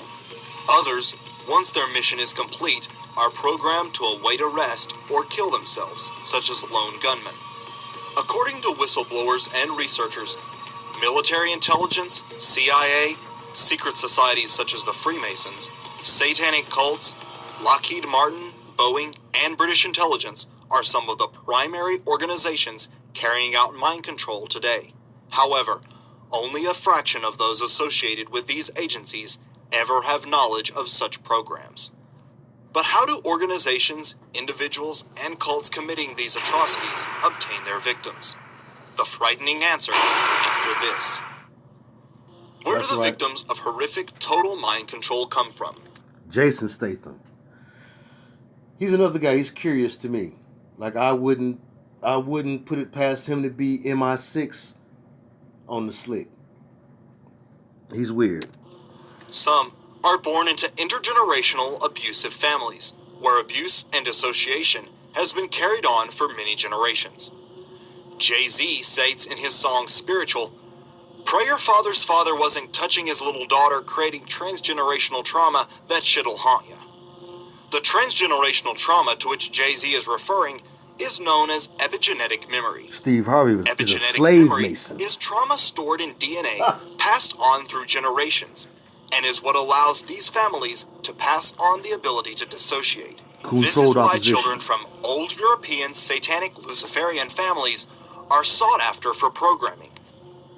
Originally, this mind control was done for centuries on their own children. Controlled opposition. The ability to dissociate and create multiple personality disorder is inherited. You see, if you traumatize most children with the programming traumas that they start with, most children just die. And then there's a few children that would actually manage to stay alive and go crazy. There's only a small percentage of the population that is born with the dissociative abilities and the intelligence to be able to creatively say, this isn't happening to me. They get a psychotic break in the mind. They say, it's not happening to me. The center of the mind creates dissociated pieces to take the trauma, and then the programmers go in and find those dissociated pieces and create multiple personality disorder. Beyond Blessed, I wholeheartedly agree. Beyond Blessed say the Kardashians are probably all super spy prostitutes, right? I believe that they all may be alpha and beta programmed to seduce, and then to, like Candy Jones said, she would kill a man with her bare hands after seducing him. Interesting. Yes, right on. And Sister Kai adds on and says, and they go to Dubai quite a bit. Yes, indeed. Brother Jonathan G said, people are in such denial lately and believe all these backstories that are created by the people who give all the narratives. Right on. And that's the last thing we should believe, is the story that's provided to us. And Brother Tyree, please do update me specifically on what's going on. Some folks that want to get in touch with you. So do that. Just drop it in my box, and I will be sure and get to you during the daytime tomorrow. So we want to connect folks who are trying to get connected to you, and to Sister Shea Butter too. But I know how to do that. I'll get to Sister Minister Imani concerning that. But yeah, so let's get this finished here. We're almost there. We're at the home stretch. Often, these parents believe in the gift of dissociation and are happy to allow that ability to be enhanced through programming. These cults also breed children specifically for use as monarch victims. Some are kept and used solely as breeders for the coven. Their babies belong to the cult and are programmed or sacrificed. Interesting that they would say that the Lees were cursed because they were teaching martial arts to white men. Those spirits are awful vengeful, aren't they? That could really be true. But interesting, the devil is an equal opportunity destroyer. He wanted them white men to know how to kill each other too. Ha! Interesting. As sickening and unbelievable as it sounds, bearing children for use in satanic rituals may really be happening. These women say they speak from personal experience. Now, this is one of the reasons why, too, you can't go with mag bit of truth for anybody else trying to tell you everybody is a man. That's a woman. Everybody's a woman that's a man. Because this leaves no room for breeders. You have to have satanic breeders. They need children. They don't just take all the children from the nursing ward. They have children from within the coven. It's a high honor for a woman in the coven to give her baby. They will copulate in the ritual and sometimes get pregnant in the ritual, not know who baby it is. Oftentimes, this makes the great, or this makes a convenient sacrifice.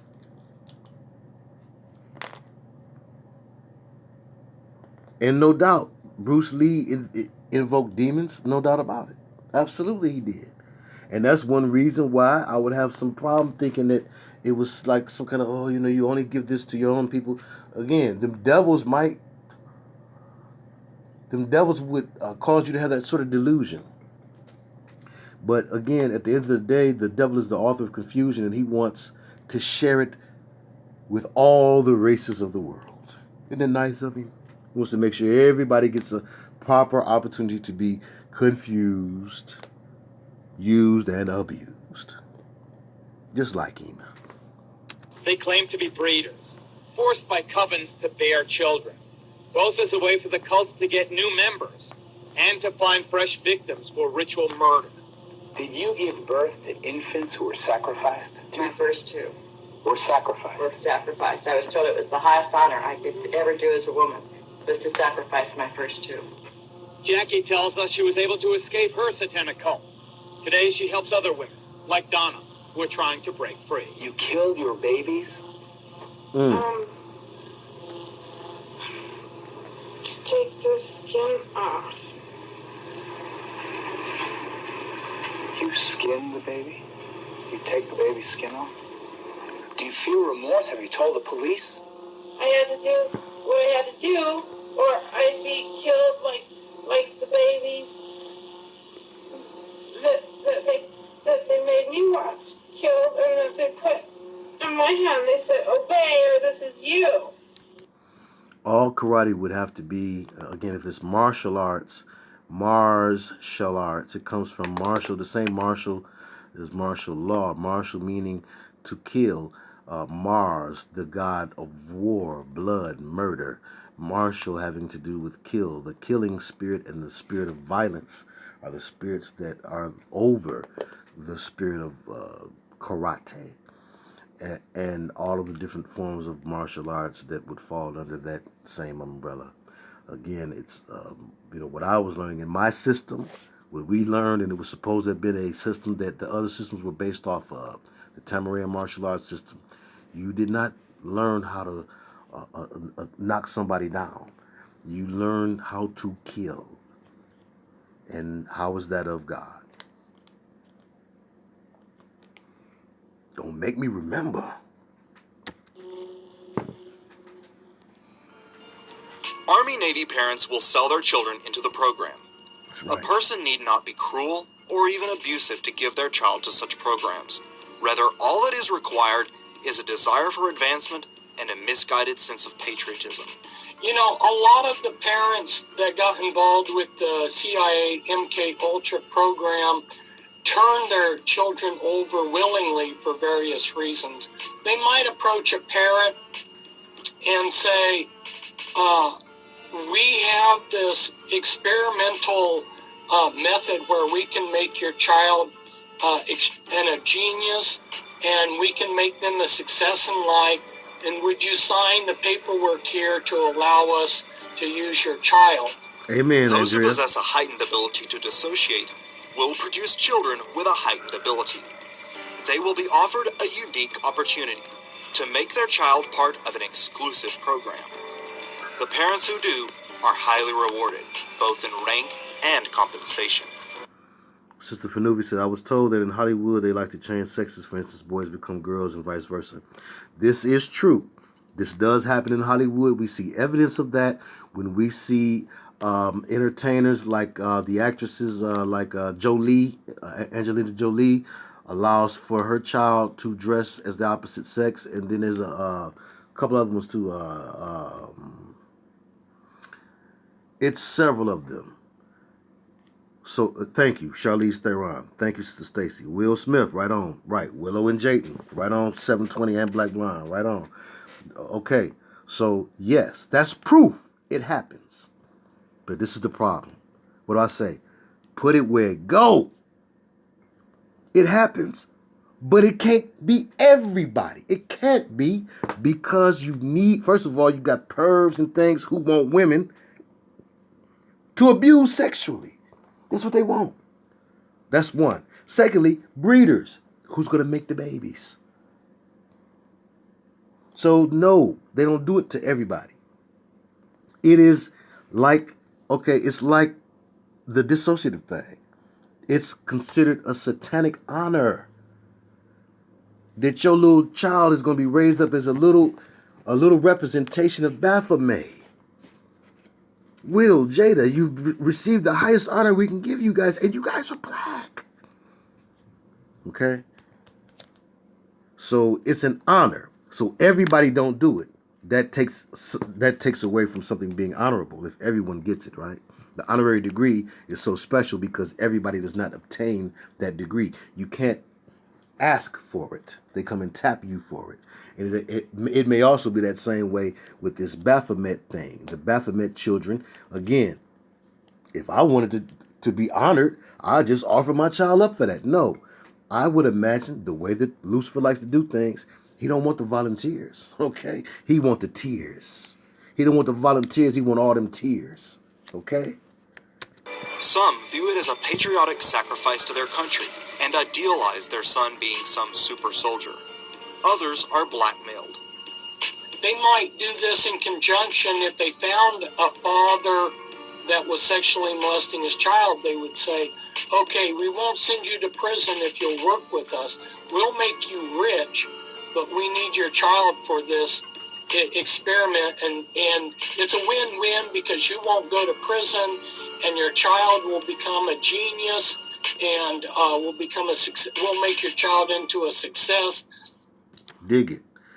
Good point, 2720. So did you ever see the photo where Will had his legs crossed, like the woman, sitting next to Jada with her legs open, like the male, at the war show? They're a Hermetic couple to the T. She had a band called Wicked Wisdom. She's a witch. I don't know if she called herself Afrocentric witch, like a Yana Van Zan or something like that.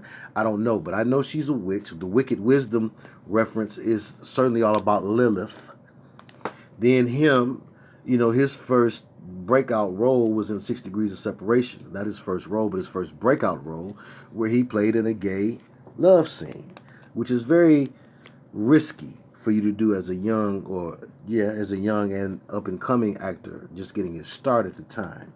But it set a pace and a precedence excuse me, among the rest of the Hollywood elite. The executives knew that they could count on Will to do what it is that they needed for him to do. Because he started off that way. He started off wide open. So they figured he would remain that way. And yes, some folks say there was no sacrifices so they get their children. I don't know. I don't think there's no sacrifice. The devil one at all. His old dude, Will Smith's father, died recently. I think it was last year or year before last. So I think that may have been his attempt to put a sacrifice out there. Lucifer so cold-blooded, he'd be like, man, I'm through with you. I done wrung you out like an old wash rag. And I don't want you no more. But he might joe you into thinking that, well, maybe if I could sacrifice one more person. You sacrifice that person, and Lucifer still don't take you back. That's how he act. That's his style. Get his style down pat. One of the most prominent victims and whistleblowers, Kathy O'Brien, was brought into the program through blackmail. Her father was caught distributing child pornography of her through the U.S. mail. When this one particular politician came to my father and told him he could receive immunity from prosecution if he would sell me into MkUltra mind control, my father was thrilled. He agreed to sell me into the project. and was trained in how to raise me for MkUltra. Sister Cat Dizzle is a great comment. It says one of the biggest tricks of the yin and yang or black and white checkerboard dynamic is to keep the lines blurred, gray, black and white, the gray area, smoke and mirrors. Keep us guessing. Right on. Sister Kai said Amanda tweeted about her dad. Mm-hmm. Sister Cookie said nothing about Will Smith is masculine. Mm-hmm. Stacy said my friend used to say he was gay when we watched The Fresh Prince. I never thought about it until he said it. Sister Andrea says, okay, we're talking about somebody else. Okay. Duality, witchcraft and magic, says Sister Karen. Sister Rachel says, my former mother-in-law went to school in Bremerton with Quincy Jones. Sister Katina says, Psalm 62:9, surely men of low degree are vanity, and men of high degree are a lie, to be laid in the balance. They are altogether lighter than vanity. Excellent scripture choice. And yes, Black Blonde said Will acted gay on Fresh Prince. During the time that Fresh Prince was cracking in the mid-90s or the late, around the mid-90s. I remember the show was on the air and he was well known. I don't remember if he had stopped doing the show and started doing movies yet, but I recall my buddy, one of my DJ friends, he was DJing for Slum Village. He started being their tour DJ. So he was out on the road a lot. And while he was in California, he had found out stuff. He came back here to Detroit. He told us about it. One thing he told us was he saw Jeffrey from The Fresh Prince kissing a dude. And another thing he told us was he saw Kyle from Living Single, doing the dreads, saw him with his boyfriend out in California. And the other thing he told us was that everybody and their mama said that Will and Jada were swingers. This was, I don't know.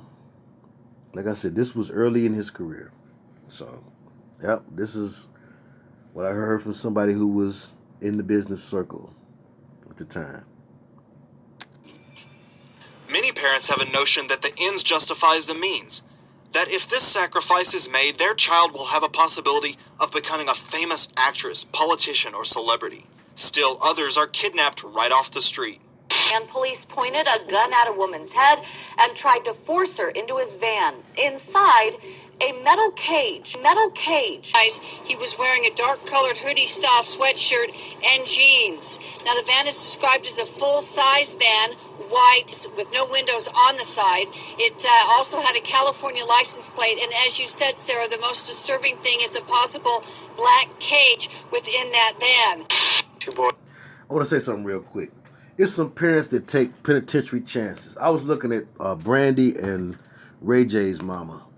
Just briefly, something came across the YouTube, and I was looking at them, and I was thinking about the parents, and the parents that give their children over to this hookup, and the different things that go through their mind.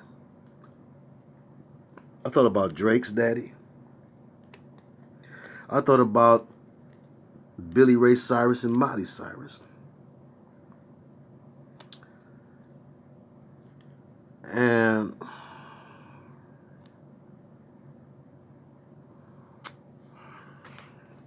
I don't know,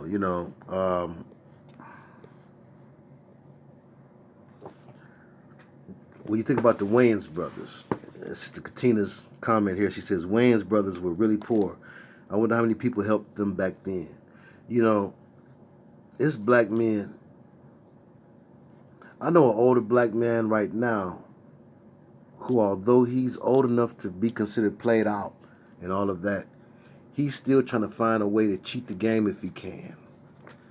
And on the low, he tries to perpetrate like he's a Mason when he's not. Yeah, he wears things to try to give the indication that he may be, just hoping that this is going to open up a door for him.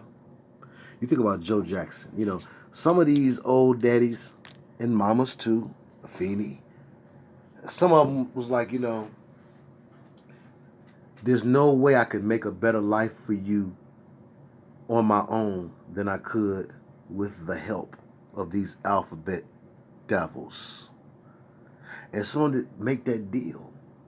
Someone to say, you know, I want my family to have the very best. And again, it's not an excuse, it's a reason. And the reason to still get you thrown in hell with gasoline draws on. It will send you to hell, without a doubt. Take no oath. But to look at the psychology behind it. A lot of them figured, man, I'll do anything for my family. The same way some men would rob a bank for their family. You understand what I'm saying? But they just they don't know what they're getting into. They have no understanding as to how deep this thing is going to get. Some of them think, man, I'm going to ride this goat, I'm going to do this ritual, and me and my family going to be tighty-ighty. And, of course, that's how the devil lures people in. So, let's continue. That when they were on their way home from school, a man in a white van asked them to come to the van and come to him. Of course, they did the right thing and, you know, yelled and got out of there as quick as they could. Fox 2's Paul Shankman is live in Rock Hill to explain why they want everyone in that area watching out for one particular white van. White van. Beside him at the curb, the sliding door opened in the back, and a white male yelled, "Get in." That unsettling report comes from an 11-year-old boy who says there were actually 3 men in that van when it pulled up next to him near the intersection of North Rock Hill Road and Euclid. Tupac followed his script. Took off running for 3 blocks until he got to school. Told the principal what happened, and she called the cops. Within a couple hours, a recorded message was sent to the parents of Lawrence Elementary students. Quote, "A white van was parked on the side of the road. The girls walked on, and the van followed them. The girls became nervous and returned to school. We called the police, who are now investigating." And then it was just scary because the very next day is when the other little girl came up missing. 8-year-old Demetrius Madison is smiling and laughing once again, but just over 24 hours ago, he was nearly kidnapped by 4 men in a black van who approached him at the Alameda Park Apartments. Monarch victim Bryce Taylor wrote in her book Thanks for the Memories that she, as a little girl, would be used to lure other children into a vehicle for kidnapping. I can publicly testify that what these children are saying is reality. And I can also say that I was used even as a child on Ventura Boulevard near the Corbin Bowl to coerce children that were my age into black sedans where the men had TVs and candy and all kinds of things that I was told to lure children into the cars, and they would happen to be shopping with their mom, walking along the boulevard there, and then I would say something like, would you like some candy? And there's a TV in the back of this car, do you want to come and see it? And as soon as this child would approach the car, the men would throw them in the back seat and take off. And then often I witnessed as these children would be kept contained in cages. The actual number of missing children and adults in the US and Canada is mind-blowing. While Monarch victims have down-to-earth convincing front altars, many of their alter identities exist in some form of sci-fi world that keeps their slaves far from reality and their true identity. The scripts of popular movies are often used to solidify the fantasy world within the victim's mind. A mind control script is like the operating software upon which the rest of the system is built. The most common mind control scripts include Alice in Wonderland, Wizard of Oz, Star Wars, Star Trek, and Alien Abduction, among others. On these fictional scripts, programmers build entire worlds into which the altars are placed. The victim's mind is so tormented they will accept anything. They are told to construct in their mind completely fictional worlds in which altars dwell.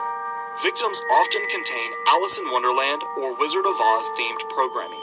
These storylines work perfectly for the theme of dissociation, as both characters enter alternate universes ultimately created within their own mind. The same occurs with monarch programming.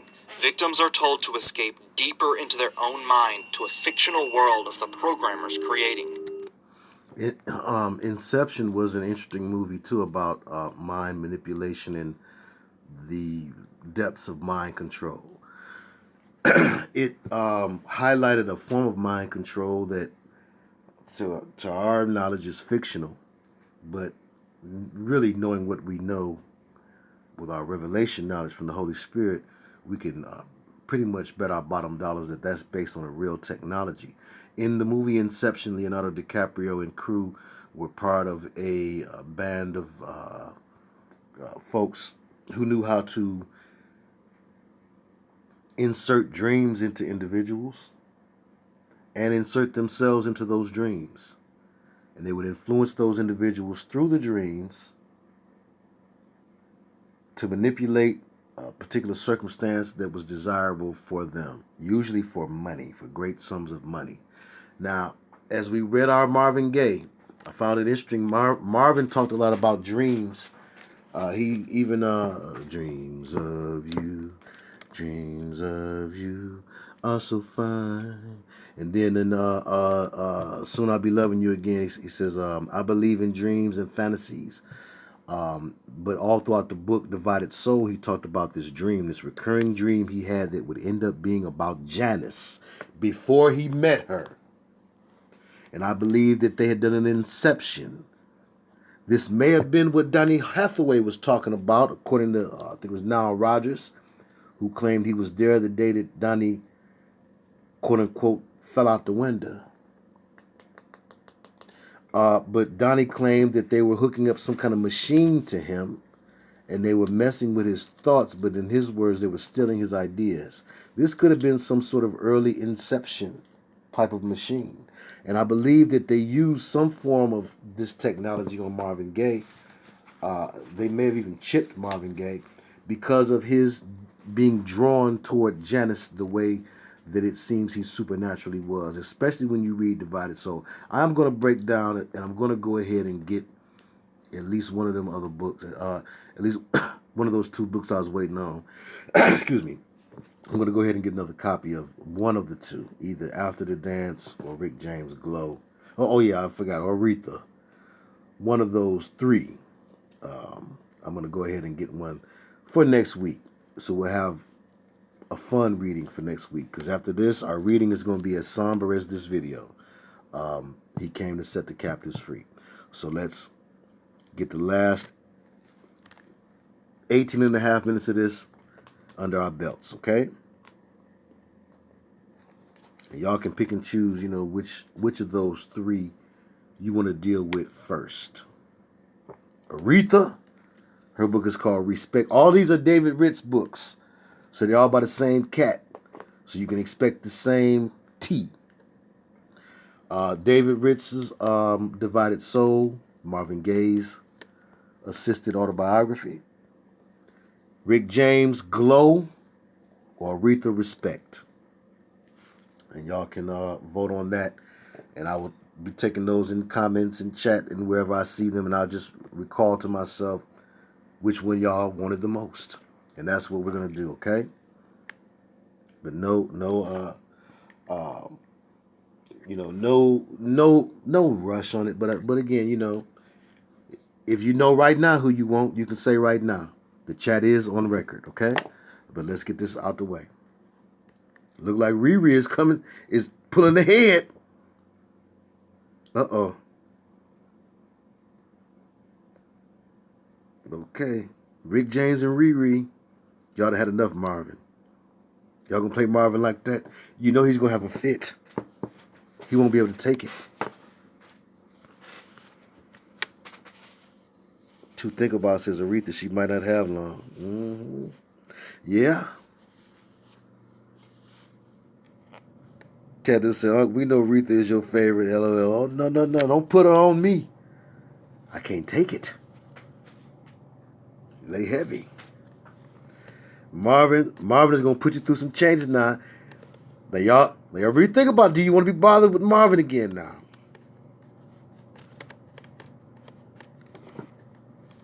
Okay. All right. Rick James is probably going to really trip me out. And he's going to tell about the Motown pimping. That's why I want the Rick James. He's going to tell about the Motown pimping. I want the Aretha. Just because it's Aretha. And Marvin, which the mystery of Marvin Gaye, I believe we solved that. The mystery of Marvin and Janice, I believe we solved that. It was Project Janice. She was a representative of that program. And yes, Aretha was being pimped. I want to also see evidence of that because this is the unauthorized Aretha now, okay? David Ritz made her mad. He better hide. She'll get him. Go upside your bald head. To escape the tortures, alters go over the rainbow, or in the case of Alice in Wonderland, through the looking glass. This is when the conscious mind takes flight. Military monarchs commonly have Star Wars or Star Trek themed programming. It is not uncommon for monarch victims to be obsessed with these fictional worlds. They may know entire parts by heart or spend hours totally immersed in the Star Wars, Star Trek universe and know countless intricate details about them. Another popular theme for trauma-based mind control is alien abduction.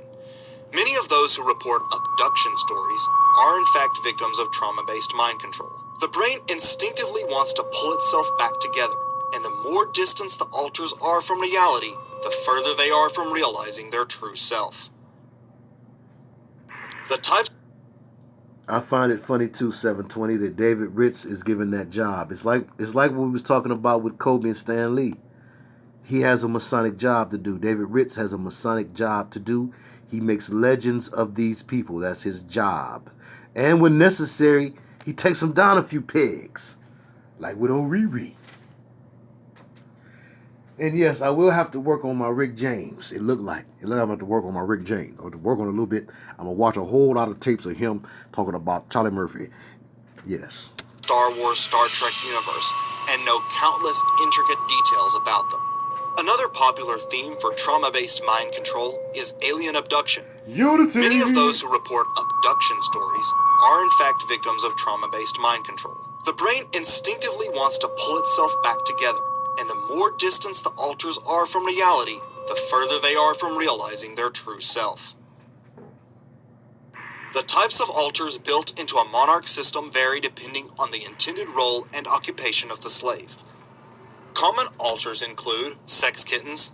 Data or library alters are used to store volumes of information. Ritual alters perform rituals and satanic rites as part of whichever cult or secret society to which they may belong, often involving sacrifice. Regardless of the viewer's personal religious opinions, these elite cult members truly believe and perform certain ceremonies accordingly. Darling Picky. Deaf and mute alters prevent the rest of the system from hearing secret conversations. Suicide alters are programmed to kill themselves if caught by an enemy or begin remembering and realizing what they truly are. Animal alters think they are animals or animal hybrids. Seemingly normal front alters fool anyone with whom they may come in contact. Front alters will be very convincing and have absolutely no recollection of their abuse and believe they have lived an ordinary life. I thought I had a very perfect life. I had a wonderful husband and beautiful children and anything money could buy. I lived in a beautiful neighborhood in Agora Hills, and I had no idea I'd ever been abused. These are only the most common alters. Some will have specially designed alters depending on their situation and role. Amen, Sister Each Karen. alter is a component of the larger machine. The result being that no single identity can rebel against the system as a whole. In America today, there are hundreds of thousands of these multiples from every walk of life, the bum on the street to the corporate executive. Mind control multiples have two basic controllers, their programmers and their owners. Programmers are specially trained individuals with expertise in the mind, conscious, and hypnotherapy. Did you hear somebody tell a story about Mike Tyson had a lion on his yard or something? Was that Charlie Murphy? Charlie Murphy told that story, I think. Lord have mercy. And Brother Jonathan G., I think you must have watched Dave Chappelle's show much as me. I forgot that. Computer blue. Skilled in the art of breaking down and controlling the mind, they are the masterminds of the system. Each monarch is their work of art, and many victims view them as a godlike figure. You want to smoke with your old boy Rick James? The truth is that there are slave auctions that very elite people attend to be able to own and buy the best mind control slaves that money can buy. Peace, Sister Eleanor. While being similarly trained, merely maintain and control the slave on behalf of the owner or programmer, ensuring the programming remains intact, and bringing forth the correct alters to perform whatever function may be required at various times. Well, y'all gonna make her mad. She gonna come straight to my pad. Oh, that's how you gonna do me? If you talk all that stuff?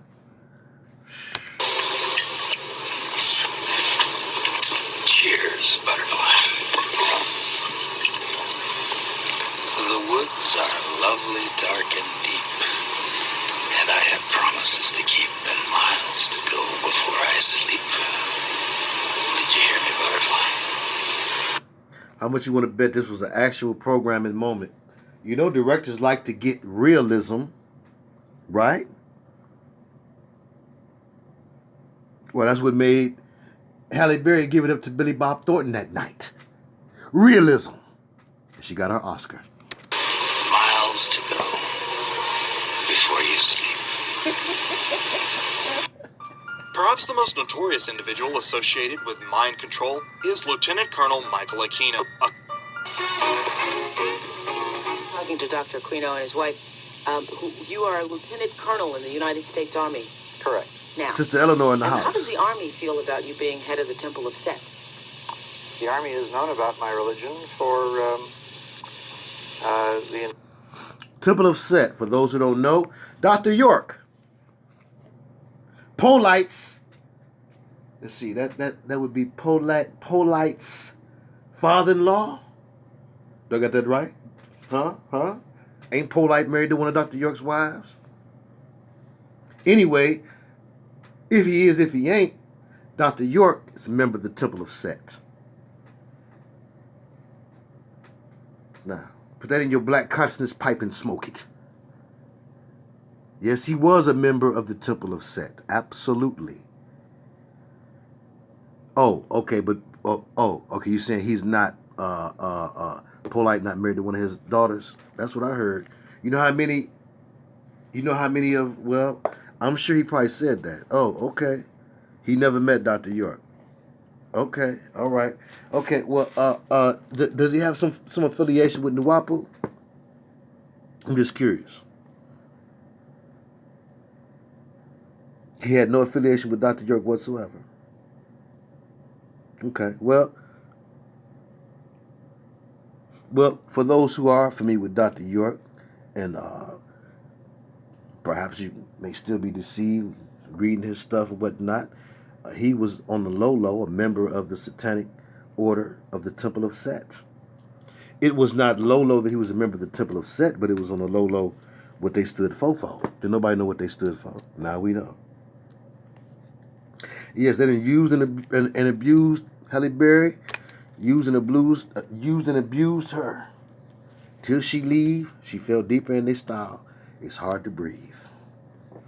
Entire span of my Army career, which that's began what I in heard too. 1968. But who knows? And there was a reasonable amount of curiosity, as there has been all the way along, with what exactly is this strange and unusual thing. And I've talked about it in much the same way that I've talked here today on your show about it. Mm-hmm. And other than that, the Army has paid very little attention to it. Aquino, the silver-tongued savant of total mind control, served as a U.S. intelligence officer and Army PSYOP expert, where he helped perfect the science of creating mind-controlled subjects. Look at them brows.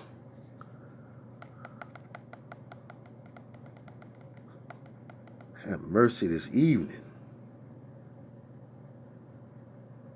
Okay, the mixed scientists say no, Polite got down in 2004. Doc retired in 1992. No, that's not true. That's not accurate. Doc couldn't have retired in 1992 because I went to the land in 1994 or 5, 6, something like that.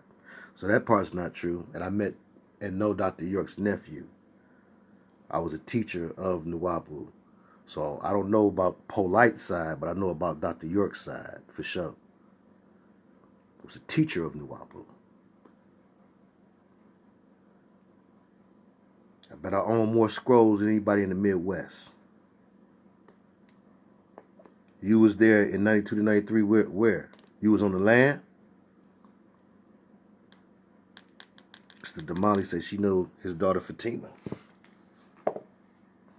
You know he got more kids than the old Mother Hubbard, right? And you know he was a member of the Temple of Set. That's not in dispute. Now anybody want to dispute that, we're going to have a problem. Because I can prove it. Now, look at the horns. Would you do this to your eyebrow? He really loved the devil, don't he? He loved the devil so much he'd take these old thick eyebrows and turn them into horns. And he don't realize how he look. He walk around like this with Luciferian pride. This is why I show you pride give you a blind side. He got such a blind side, he don't know he like a hot mess. Brows and jaws. Okay. Brows and jaws. Yes, he also looks effeminate, don't he? Yeah, like you just slap him and he just ball up in a little ball, a little fetal ball and start crying. Slap him real good. Open hand. Bah! Okay. So now. But big boss, hold it. We laughing at him talking junk. Big boss, military, and satanic leader. At the same time, and the United States government knew that he was a satanic high priest, and they still elevated him to the status of, I believe he ended up with general. Yep, those eyebrows do require gel, some strong holding spray, perhaps. Aquanetta. With a hairpiece, all that black bang. The mixed scientist asked, was I in NYC? No, sir. I was. I'm from an inn stationed in Detroit, but I used to go down there to the land in Eatonton, Georgia. After they had left from up there in New York, and they was down there in Eatonton. That's when I started going down there, and that was the 90s after 92, certainly after 92. But anyway, I always thought it was some connection between the two. Now, you was so off on the year of Dr. York's retirement. I don't know if you're talking about his incarceration as his retirement, but he certainly wasn't retired at all in 92. But I would like to look into that connection and find out why people say that, if nothing else. Like about the flat earth. Next time, we will do the thing about the flat earth. Why people worry about it. Okay, I forgot about that. And I ain't going to keep y'all all night tonight. So, yeah, Damali, I believe you was there either around the time I was there. Yeah, I did go in 96, too. I went in 96. I remember my favorite scroll was the year 2000 and What to Expect, and I had just bought that. So that was like 99. I know I went in 99, I went in 96, and I either went in 97 or 98, without a doubt. He were retired, the community was left. He were retired, the community was left to Pastor Marshall Chance. Like I said, when I went to the land after 92, if he was retired, we didn't know nothing about it in Detroit. I'll tell you that. So this is my first time hearing of this. Again, this may be stuff that was happening when they was in Brooklyn as the Ancestral law. But once they went down to Eatonton, Georgia, in the mid-90s, he was still the man. And I got folks that's all connected to his clan. But anyway, okay, but you must not have been down there in Eatonton because you got that date totally off. But okay, yes, he was down with everything.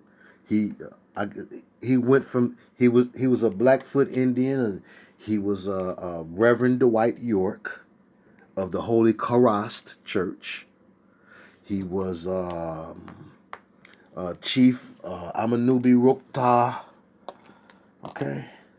I'm telling you, he went through some changes. He went through more changes than Diana Ross backstage of the show. He went through changes. I'm trying to tell you. Changes. That's enough. Right. Then he was Sudanese. Did you have the scroll where it told his background? He told it, right. He's supposed to be from the Sudan. He went to college in the Sudan, right? He was educated in the Sudan. But why did they do the ceremony in Washington, D.C.? Can anybody answer me that? They did the ceremony in Washington, D.C. And at the time, I thought this was some kind of anti-government, black power, take your Egyptian power back type of group. And they in Washington, D.C. doing an official ceremony with other Masons. Well, if you was there, then you got to come up off that 92. But anyway, let's continue.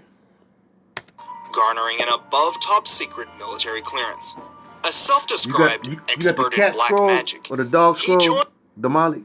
You got the cat scroll or the dog scroll, or you threw all your scrolls? I loaned out all mine. I got rid of them one way or the other. Here today on your show about it. And other than that, the Army has paid very little attention to it. Aquino, the silver-tongued savant of total mind control, served as a U.S. intelligence officer and Army PSYOP expert, where he helped perfect the science of creating mind-controlled subjects, garnering an above-top secret military clearance.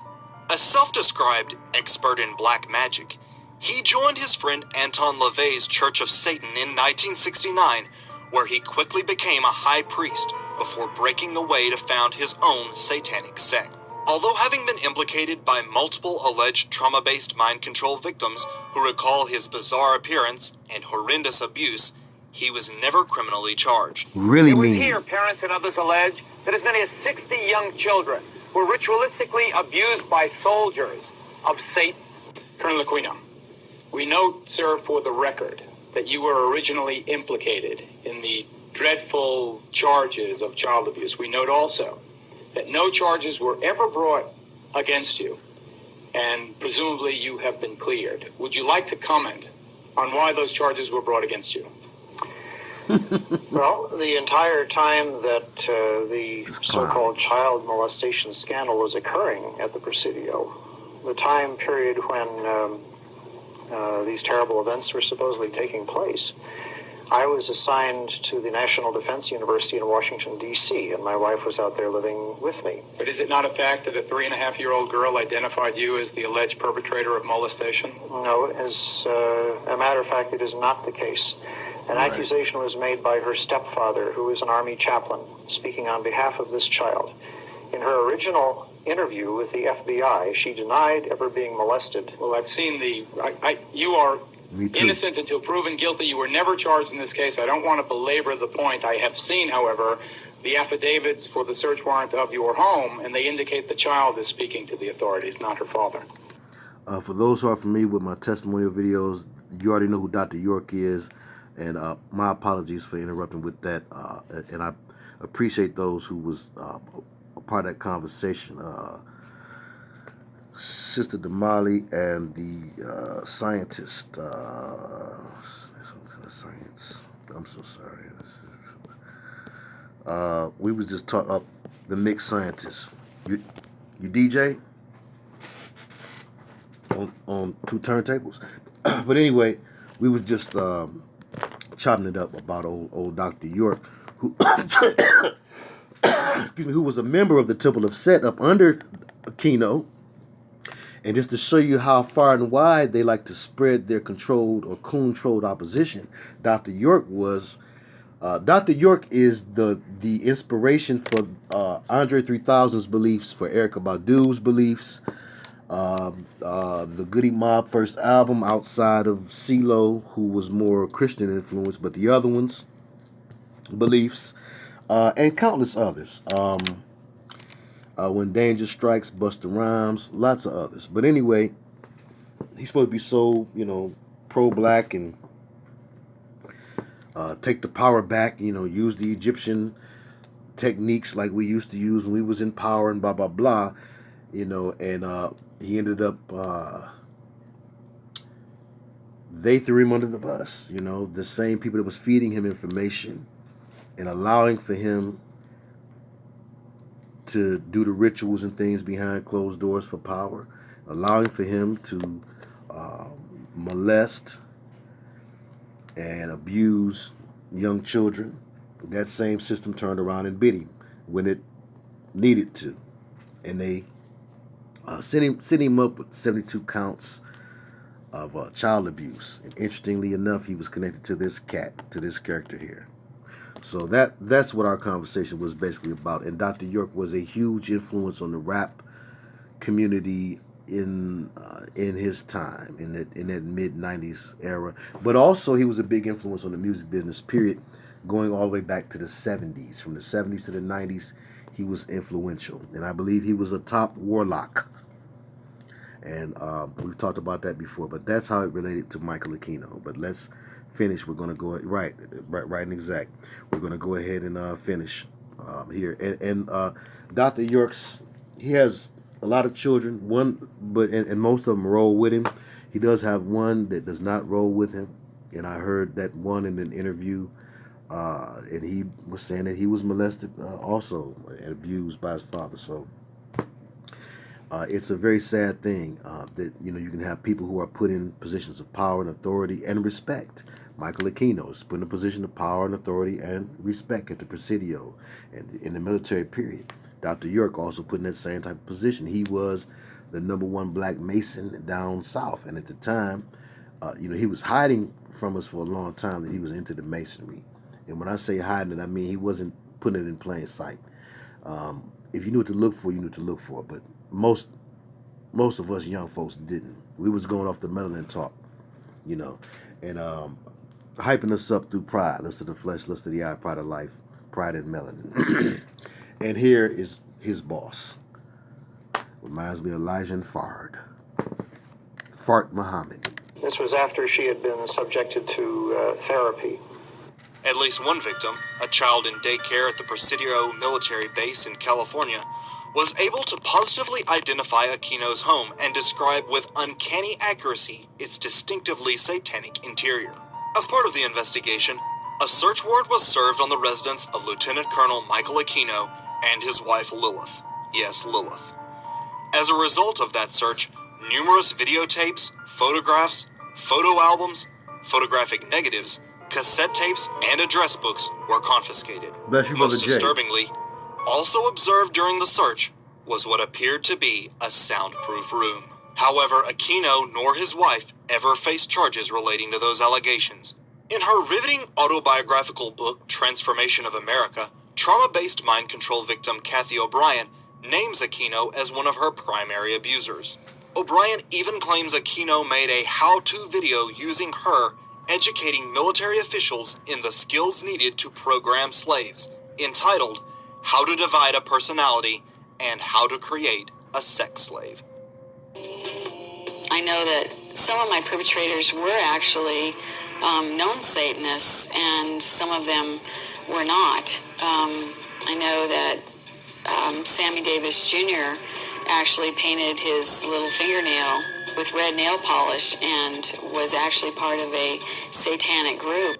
High-voltage, handheld stun guns are a handler's necessity for wiping the victim's memory, but must be applied within 24 hours of the event to be forgotten. The brain stores memory as short-term for roughly a day before it is filed away as long-term memory. High voltage scrambles the memories before they can become a cohesive, long-term memory. Some handlers use a cattle prod or specially designed staff with hidden electric probes. You may be right, Fritz Sister Springmeier Deborah. writes in his groundbreaking book that programmer Michael Aquino used just such a satanic staff, specially designed to wipe a slave's memory.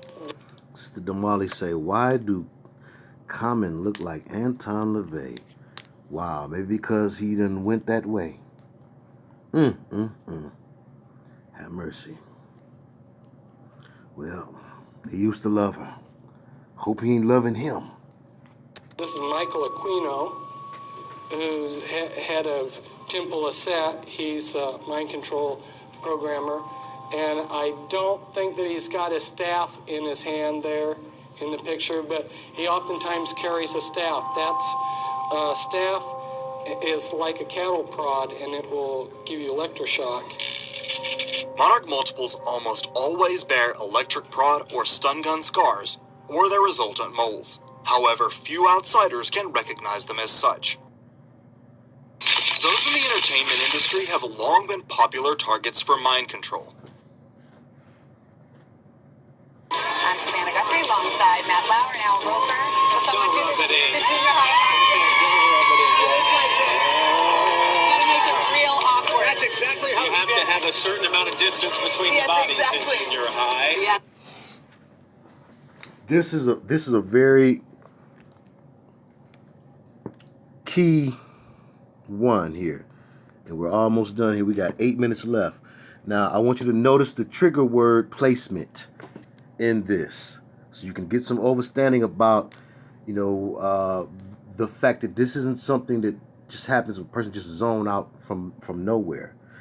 There's signals either coming from the cameras or signals coming from someone using mudras nearby, or there's some signal, some neurolinguistic programming, NLP signal, basically just a signal from words, trigger words. And that's what you're going to see here. Their conversation, because it's used to trigger Al Roker, must be a scripted conversation. It's a scripted conversation that is made to sound spontaneous. And it's when she says, leave room for the Holy Ghost, immediately, Al is triggered. Now, she says it because she's making an old Catholic school joke, supposedly. But also during the same exchange, they don't notice that their colleague has zoned out, and Matt Lauer continues on and actually recites some lyrics from some song that I suggest maybe we should look into. But let's look here at this. Folks have seen it before, but not with Theodore. Let's go. Those in the entertainment industry have long been popular targets for mind control. I'm Savannah Guthrie, alongside Matt Lauer and Al Roper. Will someone do the junior high It's like this. Gotta make it real awkward. That's exactly how you have to have a certain amount of distance between the bodies exactly. in junior high. Yes, like they say in Catholic school, leave room for the Holy Ghost. Anyway, there is a lot of memories today, actually. It's a big day in music history. 35 years ago today, Elvis Presley passed away, the king of rock and roll. And as Mark Cohn says in his great song, Walking in Memphis, there's a pretty little thing waiting for the king down in... Yes, like they say in Catholic school, leave room for the Holy Ghost. Anyway, there is a lot of...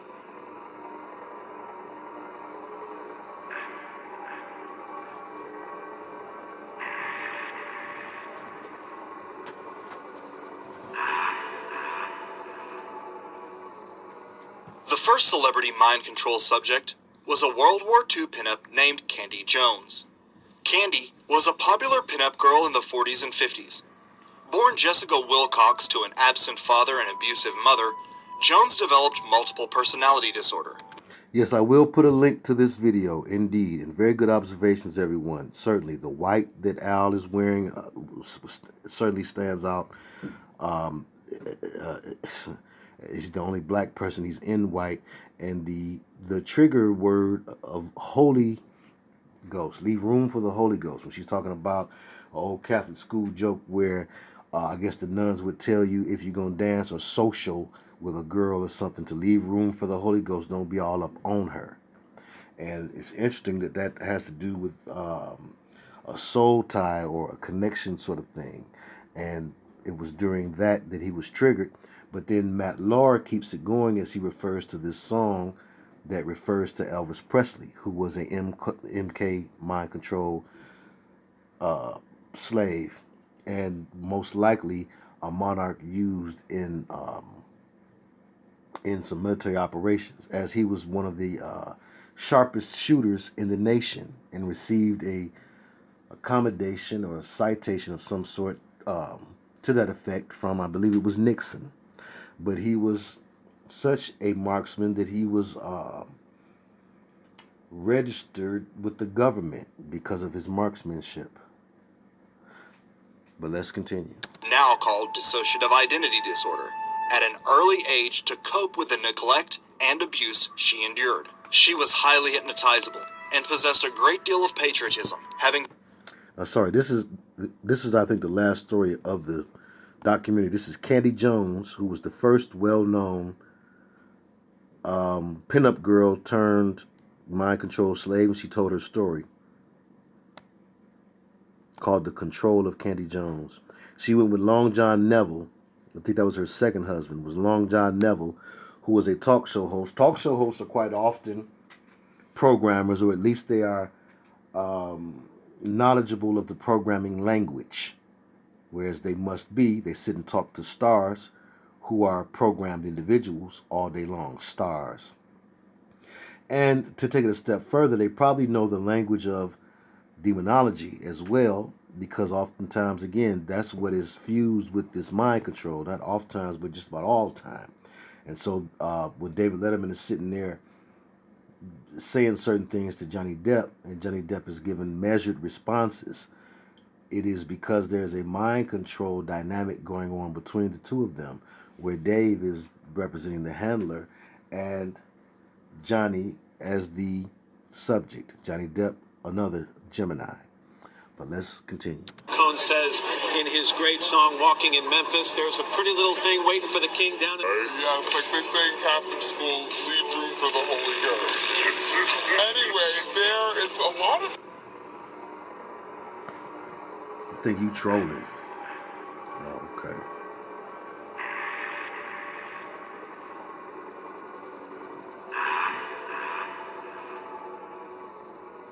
The first celebrity mind control subject was a World War II pinup named Candy Jones. Candy was a popular pinup girl in the 40s and 50s.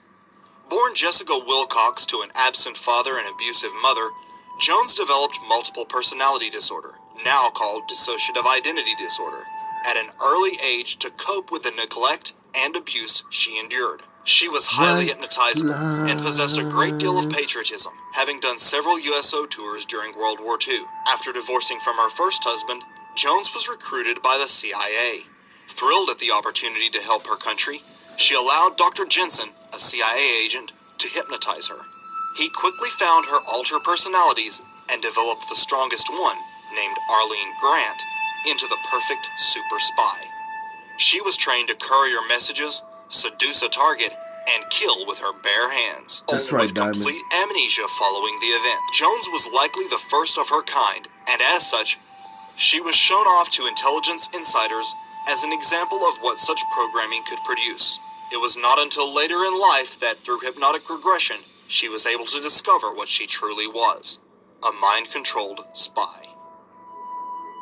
According to researchers, Marilyn Monroe was the first true celebrity sex kitten.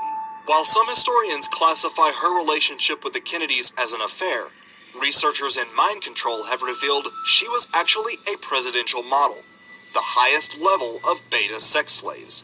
These highly prized assets are used to service presidents, executives, and world leaders. Like Candy Jones, Monroe came from an especially abusive background, being shuffled through 11 different foster homes and many abusive environments. She was working as a stripper named Mona at a burlesque club where she met Anton LaVey, founder of the Church of Satan. They had an affair, but it did not end there. Sensing her talent and vulnerability, LaVey, himself a mind control programmer, turned Monroe into a beta sex kitten, as he did with Jane Mansfield. The circumstances surrounding Monroe's death are still shrouded in mystery. A great number of facts point toward murder. Since Marilyn's demise, many other celebrities have lost their lives in similarly suspicious circumstances. To those who are aware of the darker side of the entertainment industry, the truth is quite clear. Thank you, brother Jonathan G, for identifying. I heard what Matt Laura said, but it didn't stick. I don't know the artist or the song, but I knew it was a song. I said that much. But thank you, brother Jonathan G, for finding out the song for all of us. We are sharper knives in here in case you're new. Some of y'all folks that's new trying to act like we don't have a clue. We think the clueless one is you. But Brother Jonathan G said that was Mark Cohn's song, Walking in Memphis. I just checked the lyrics. Definitely something to look at, okay? And we will put that on the docket. Many current slaves under beta programming pay homage to Monroe as the first presidential model. That's right, Coming up, more shocking celebrity victims and handlers right after this. That's right. What other famous figures are involved in this perverse form of mind control? Trauma-based mind control victims and whistleblowers Bryce Taylor and Cisco Wheeler have identified Bob Hope as a handler. In her book, Thanks for the Memories, Bryce Taylor writes, "My controllers and abusers were not low-level criminals, but instead were some of the so-called adored leaders and entertainers of our country. Hope has been the alleged handler of many Hollywood slaves." Unsurprisingly, many parents are willing to sell their children into total mind control programming to ensure fame and success. This spasm of publicity about what happened in... Here's another one. Diane Sawyer, newscaster, talk show host, seems to be using some sort of NLP on Brittany. And it seems to have to do with the locations that she says. I believe she's taking her mentally from one place to another place. Overstand that. From Mexico to London. It was pretty rough, yeah. Yeah, it's kind of weird. Oh, weird. Hello. Oh my goodness. Hello. Ew, strong Brittany. Yeah, it was a weird... With Britney Spears, so you just go to YouTube, Britney Spears, alter ego, and up comes an interview with Diane Sawyer, where she's talking away, and there's a point in the interview where, I can't remember exactly what word Diane Sawyer says, but she kind of repeats the word, and then there's a very distinct switch of state. Okay, Sister Vanette. Okay, excellent. She says, I think that Diane is a slave too. It's a very interesting dynamic. Let's look at something we all can relate to. Was Marvin a handler? Or was Marvin a mind-controlled slave? Or was Marvin both? There's the answer. And you can see her kind of covering for the fact that she's lost track and she behaves very differently, and then it's gone again. And that, as somebody who's written a whole series of books and spoken to hundreds of people with multiple personality, that sure looks like a switch to an altered personality to me. But you can also quite easily find video online of she's coming along in a car, she's leaning out the window. There's no way I could trust you with my mind-controlled slaves and not have you under mind control too. Right? She's got a pink wig on, and she's talking in a British accent. And she says that she has no idea who this guy is that the reporters have asked her about. Who's her boyfriend that she'd been dating for like the last 6 weeks or something. And the paparazzi say they always know they're in for a show when she comes out with the pink wig on.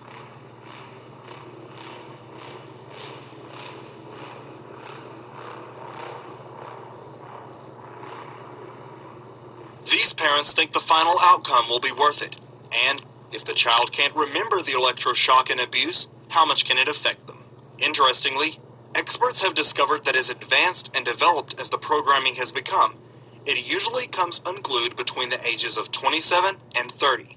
When this happens, the victim essentially falls apart and begins behaving extremely erratically, switching alters at inappropriate times. At this point, the victim will be called back in for reprogramming, often under the guise of rehab. We have seen this time and time again with various celebrities such as Britney Spears, Amanda Bynes, Shia LaBeouf, Lindsay Lohan, and many more, all having meltdowns around this age range. So let me ask you this. What is happening in Hollywood that a guy that tough will be on the street waving a gun, screaming, "They are trying to kill me"? What's going on? Why is Dave Chappelle going to Africa? Why does Mariah Carey make $100 million deal and take the clothes off on TRL. A weak person cannot get to sit here and talk to you. Ain't no weak people talking to you. So what is happening in Hollywood? Nobody knows. Maybe the environment is a little sick. Once top secret, trauma-based mind control programs are now becoming mainstream fodder for television and movies. Thanks to the brave victims who have managed to come forward, the veil of secrecy surrounding mind control and its terrifying applications is beginning to fade. There is hope. Those who are having flashbacks or remembering horrific abuses often feel that no one will believe them. The worst thing to call somebody is crazy is dismissive. I don't understand this person, so they're crazy. Too often was that the case in the past, but with the power of the internet, what has existed for so long in secrecy is now coming to light. People are waking up, and they're waking up en masse, and it's happening all over this country. Now, themes such as these are becoming mainstream in movies, television shows, and music videos. Once one is aware, the signs are everywhere. In the grand scheme, those who commit such acts are few, and the power of humanity is enormous.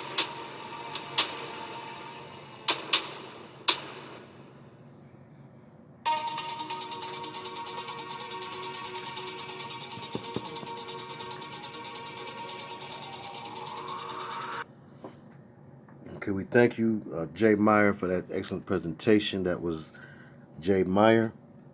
I will put the information in the... Everything will end up being in the description box that you need. And I thank you, Brother Jay from Revelation News, for giving us what we need right about now. And that is the reminder. Jesus is coming soon. Get saved now. While you still can, repent. It means turn from your wicked ways, abandon sin, and let Christ in. Ask if you want to receive. Ask if you want the Father to help you believe. Ask. You have not because you ask not. And you will not ask amiss if you ask for this. Ask for the Father to reveal himself to you and the nature of his Son and the Holy Spirit too. And that's exactly what he'll do, because his word must do exactly what it's sent out to do. It cannot return unto him as void. So, after we look at these things, we look at these problems, what then are solutions? What are solutions when it comes to mind control? Are there solutions when it comes to mind control? Like we said when Sister Nicole asked the question that she asked. The mind is a portion of the soul. Soul is the mind, will, emotion, imagination, the intellect, and the memory. Subconscious and conscious thought. And all of these things together make us who we are. And it is the adversary who's always trying to attack your sense of self, who you are, who God created you to be. He's been doing that from the time you were a little one. He's been trying to make you doubt who you are, who your place, what your place is in the world, and who your Creator is, who your Father in heaven is, and who is your Messiah, who is your Lord and Savior. So, in these days when knowledge has increased, it's not a good time to begin to lose hold on what you already have. Raise up a child in the way they raise up a child in the way they shall go, and they shall not depart. And many of you were already raised up in the way, and that's the way that you shall go and you should go. And if you don't depart from it, it will serve you well for the rest of your life and even after you're gone. And that's what you want. So hold fast to what you have if you already have it. If you don't have it, ask for it. Ask to understand it. If you truly are a sincere man or sincere woman and you don't understand it, ask. Ask for the Most High to reveal it to you. And he will. And in Jesus' name, I ask that that's exactly what our Father in heaven would do for all of you. And we ask in the authority of the name of the Lord Jesus Christ and the power of his name, Father, that you would please loose us all, Lord, from any and every spirit of bondage, especially spirits of bondage that affect and attack the mind. Loose us, Heavenly Father, from every spirit associated to addiction, bitterness, brokenheartedness, bruised spirits, compulsive behavior, mental illness, anxiety, fear, calamity, spirits of whoredom, any spirits of prostitution or chronic dissatisfaction, the things that cause people to want to become parts of these secret societies, to try to skip ahead in line. Loose us from any deaf and dumb spirit, any spirit that makes us spiritually or mentally blind, physically blind. Father, we also ask that you would loose us, Heavenly Father, from spirits of fear, fear of all kind, according to 2 Timothy 1 and 7. Please loose and bind to us your divine power, your perfect love, and a sound mind.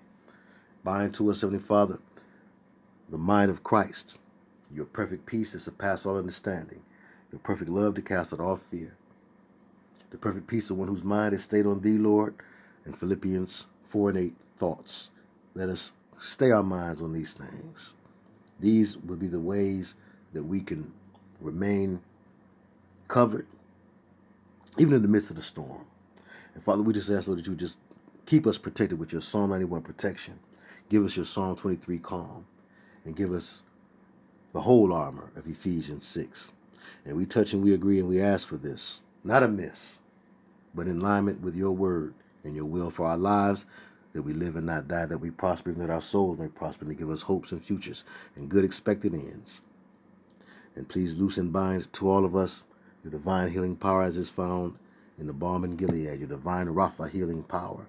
And bind to all of us sweet sleep and sweet dreams, according to Psalm 4 and 8 and Proverbs 3 and 24. Bind sweet dreams to that sweet sleep, and bind a blessed rest to the sweet sleep and sweet dreams that much more. And we touch and we agree and we ask these things always and only according to your will for our lives. We touch and we agree. We call it done. In the name of the Lord Jesus Christ, the Son, amen and amen.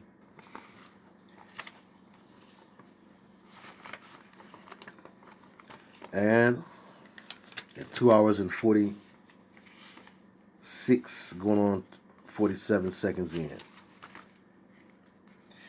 we're going to go ahead and let folks fellowship for a little taste. And we're jumping out of this one into the very next one. The very next live stream will be our reading from He Came to Set the Captives Free. Okay? And peace to you, Sister B, Unique B. Sister Kim in the place to be. Good to see you. Full Metal 388. Peace and blessings to you. Thank you for joining us, Old School Warrior. Peace and blessings to you. Peace and blessings, Sister Danielle Washington. Hallelujah. Amen. Peace and blessings, Seal. We appreciate you. To think about. We appreciate you and all the other folks who were joining us for their first time. We appreciate y'all coming around here.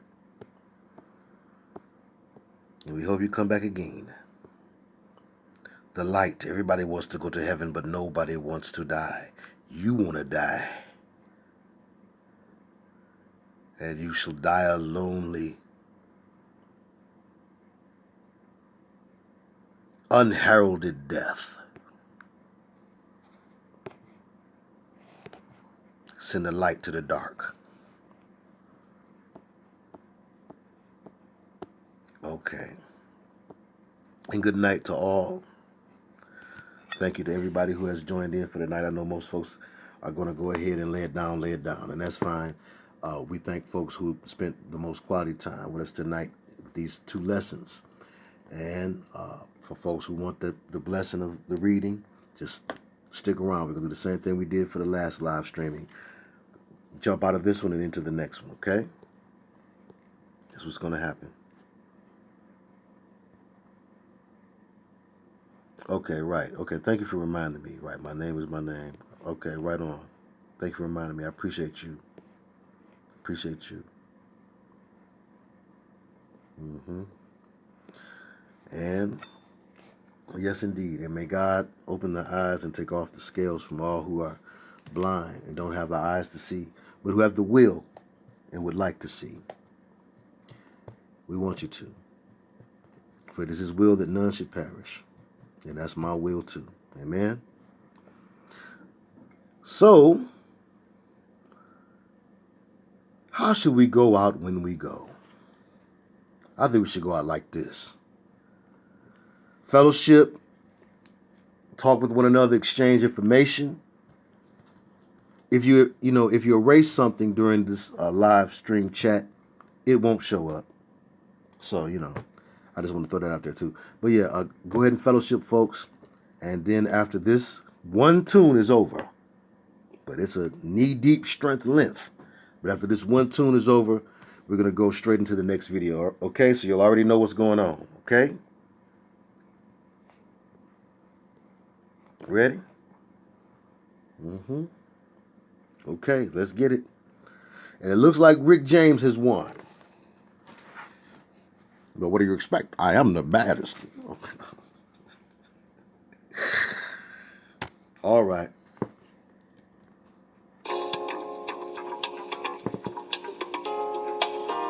No. Okay, hold on. No. Okay, hold on. We just heard that one. All right. Okay, yeah. Okay. All right, Rick James on next Saturday. Be here or be square. Cocaine is a hell of a drug.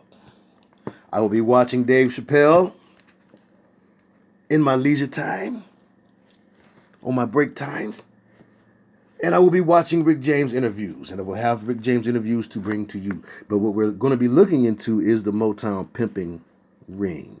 And yes, it's a couple of other source materials that we're going to use in conjunction with that. Okay? Rick James beat Aretha. And a battle of the wigs.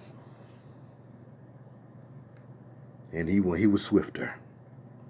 Aretha had that weight on him, but he was too fast.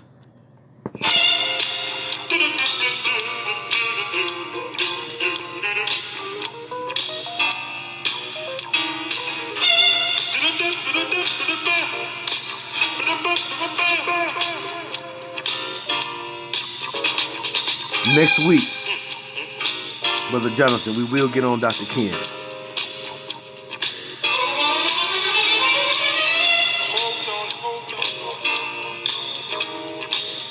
Get everybody prepped for it.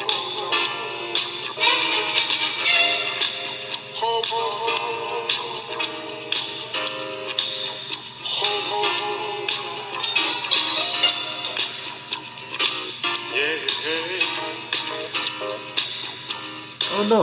Listen to me. No bother at all. If you feel like you just can't make it, get ready for Ken Olsen, y'all. Get ready. Hold on. If you feel like you just can't take it, hold on. Hold on. You will find a brighter day if you hold on. Hold on. He will turn your midnight into day. Just hold on. Next week we will begin. Get your mind right. He will give you joy divine. He'll supply your every need if you only believe. Let him lead the way. He'll be with you every day. Let him be your friend. He'll go with you to the end. If you just hold on. Just hold on. Listen. If mother and father forsake you, hold on. Hold on. When all your friends forsake you, just hold on. Email me here. Hold on. Jesus, he will The be email. your friend. If you hold on. Hold on. He gon' whip you to the very end. If you hold on. Hold on. He has made my life brand new. He can do the thing for you. If you trust and obey, he will surely make a way. Forget what you have heard. Just depend upon his word. I know without a doubt, he will surely bring you out. If you hold on. Hold on. Hold on. Good night, Sister Vanette. Hold on. Well.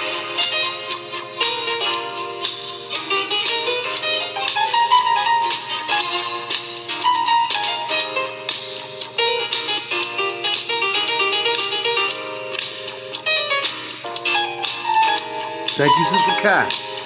Hold on. Wipe that sleep out your eye.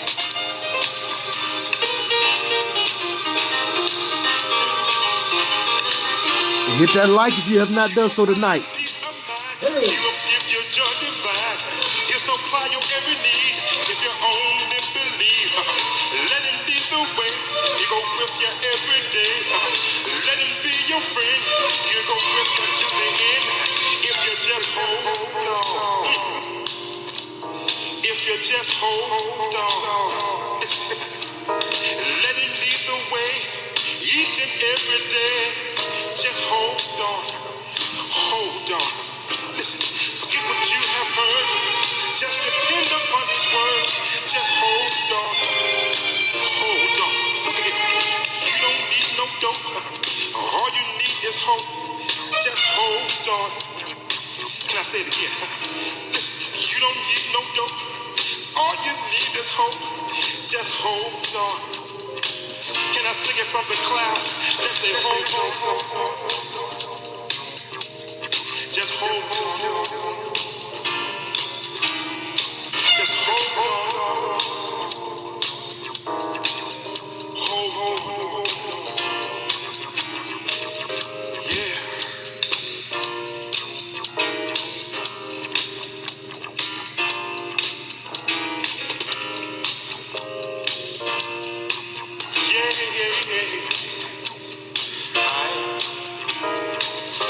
When you don't have a friend, he'll be with you to the end. Just hold on, hold on, hold on.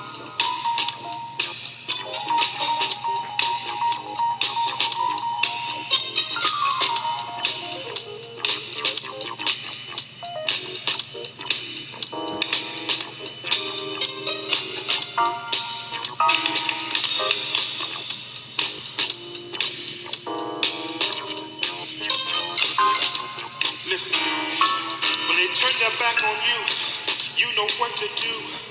Hold on.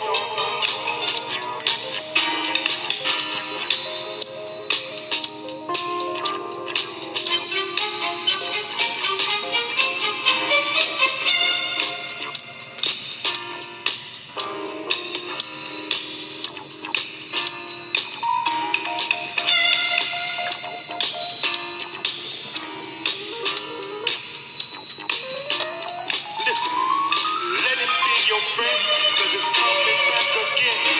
Just hold on, hold on, hold on. Hold on.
Hold on, hold on.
Ain't the devil happy?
Okay, now, we're going to cut this live stream, and we're going to come back to read He Came to Set the Captives Free. Anybody know what chapter we're on? We're on 12 or 13?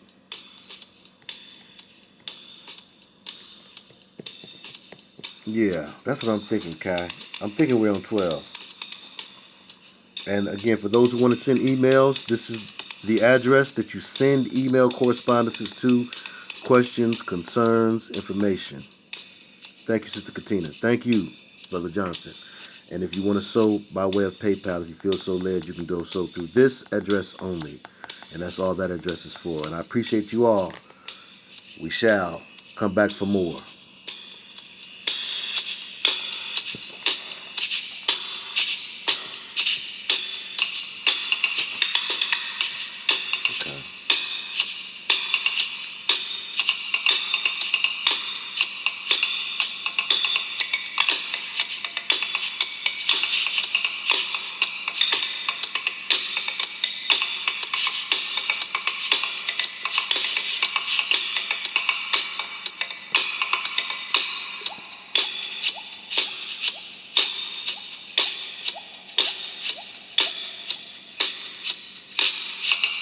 Y'all come right back.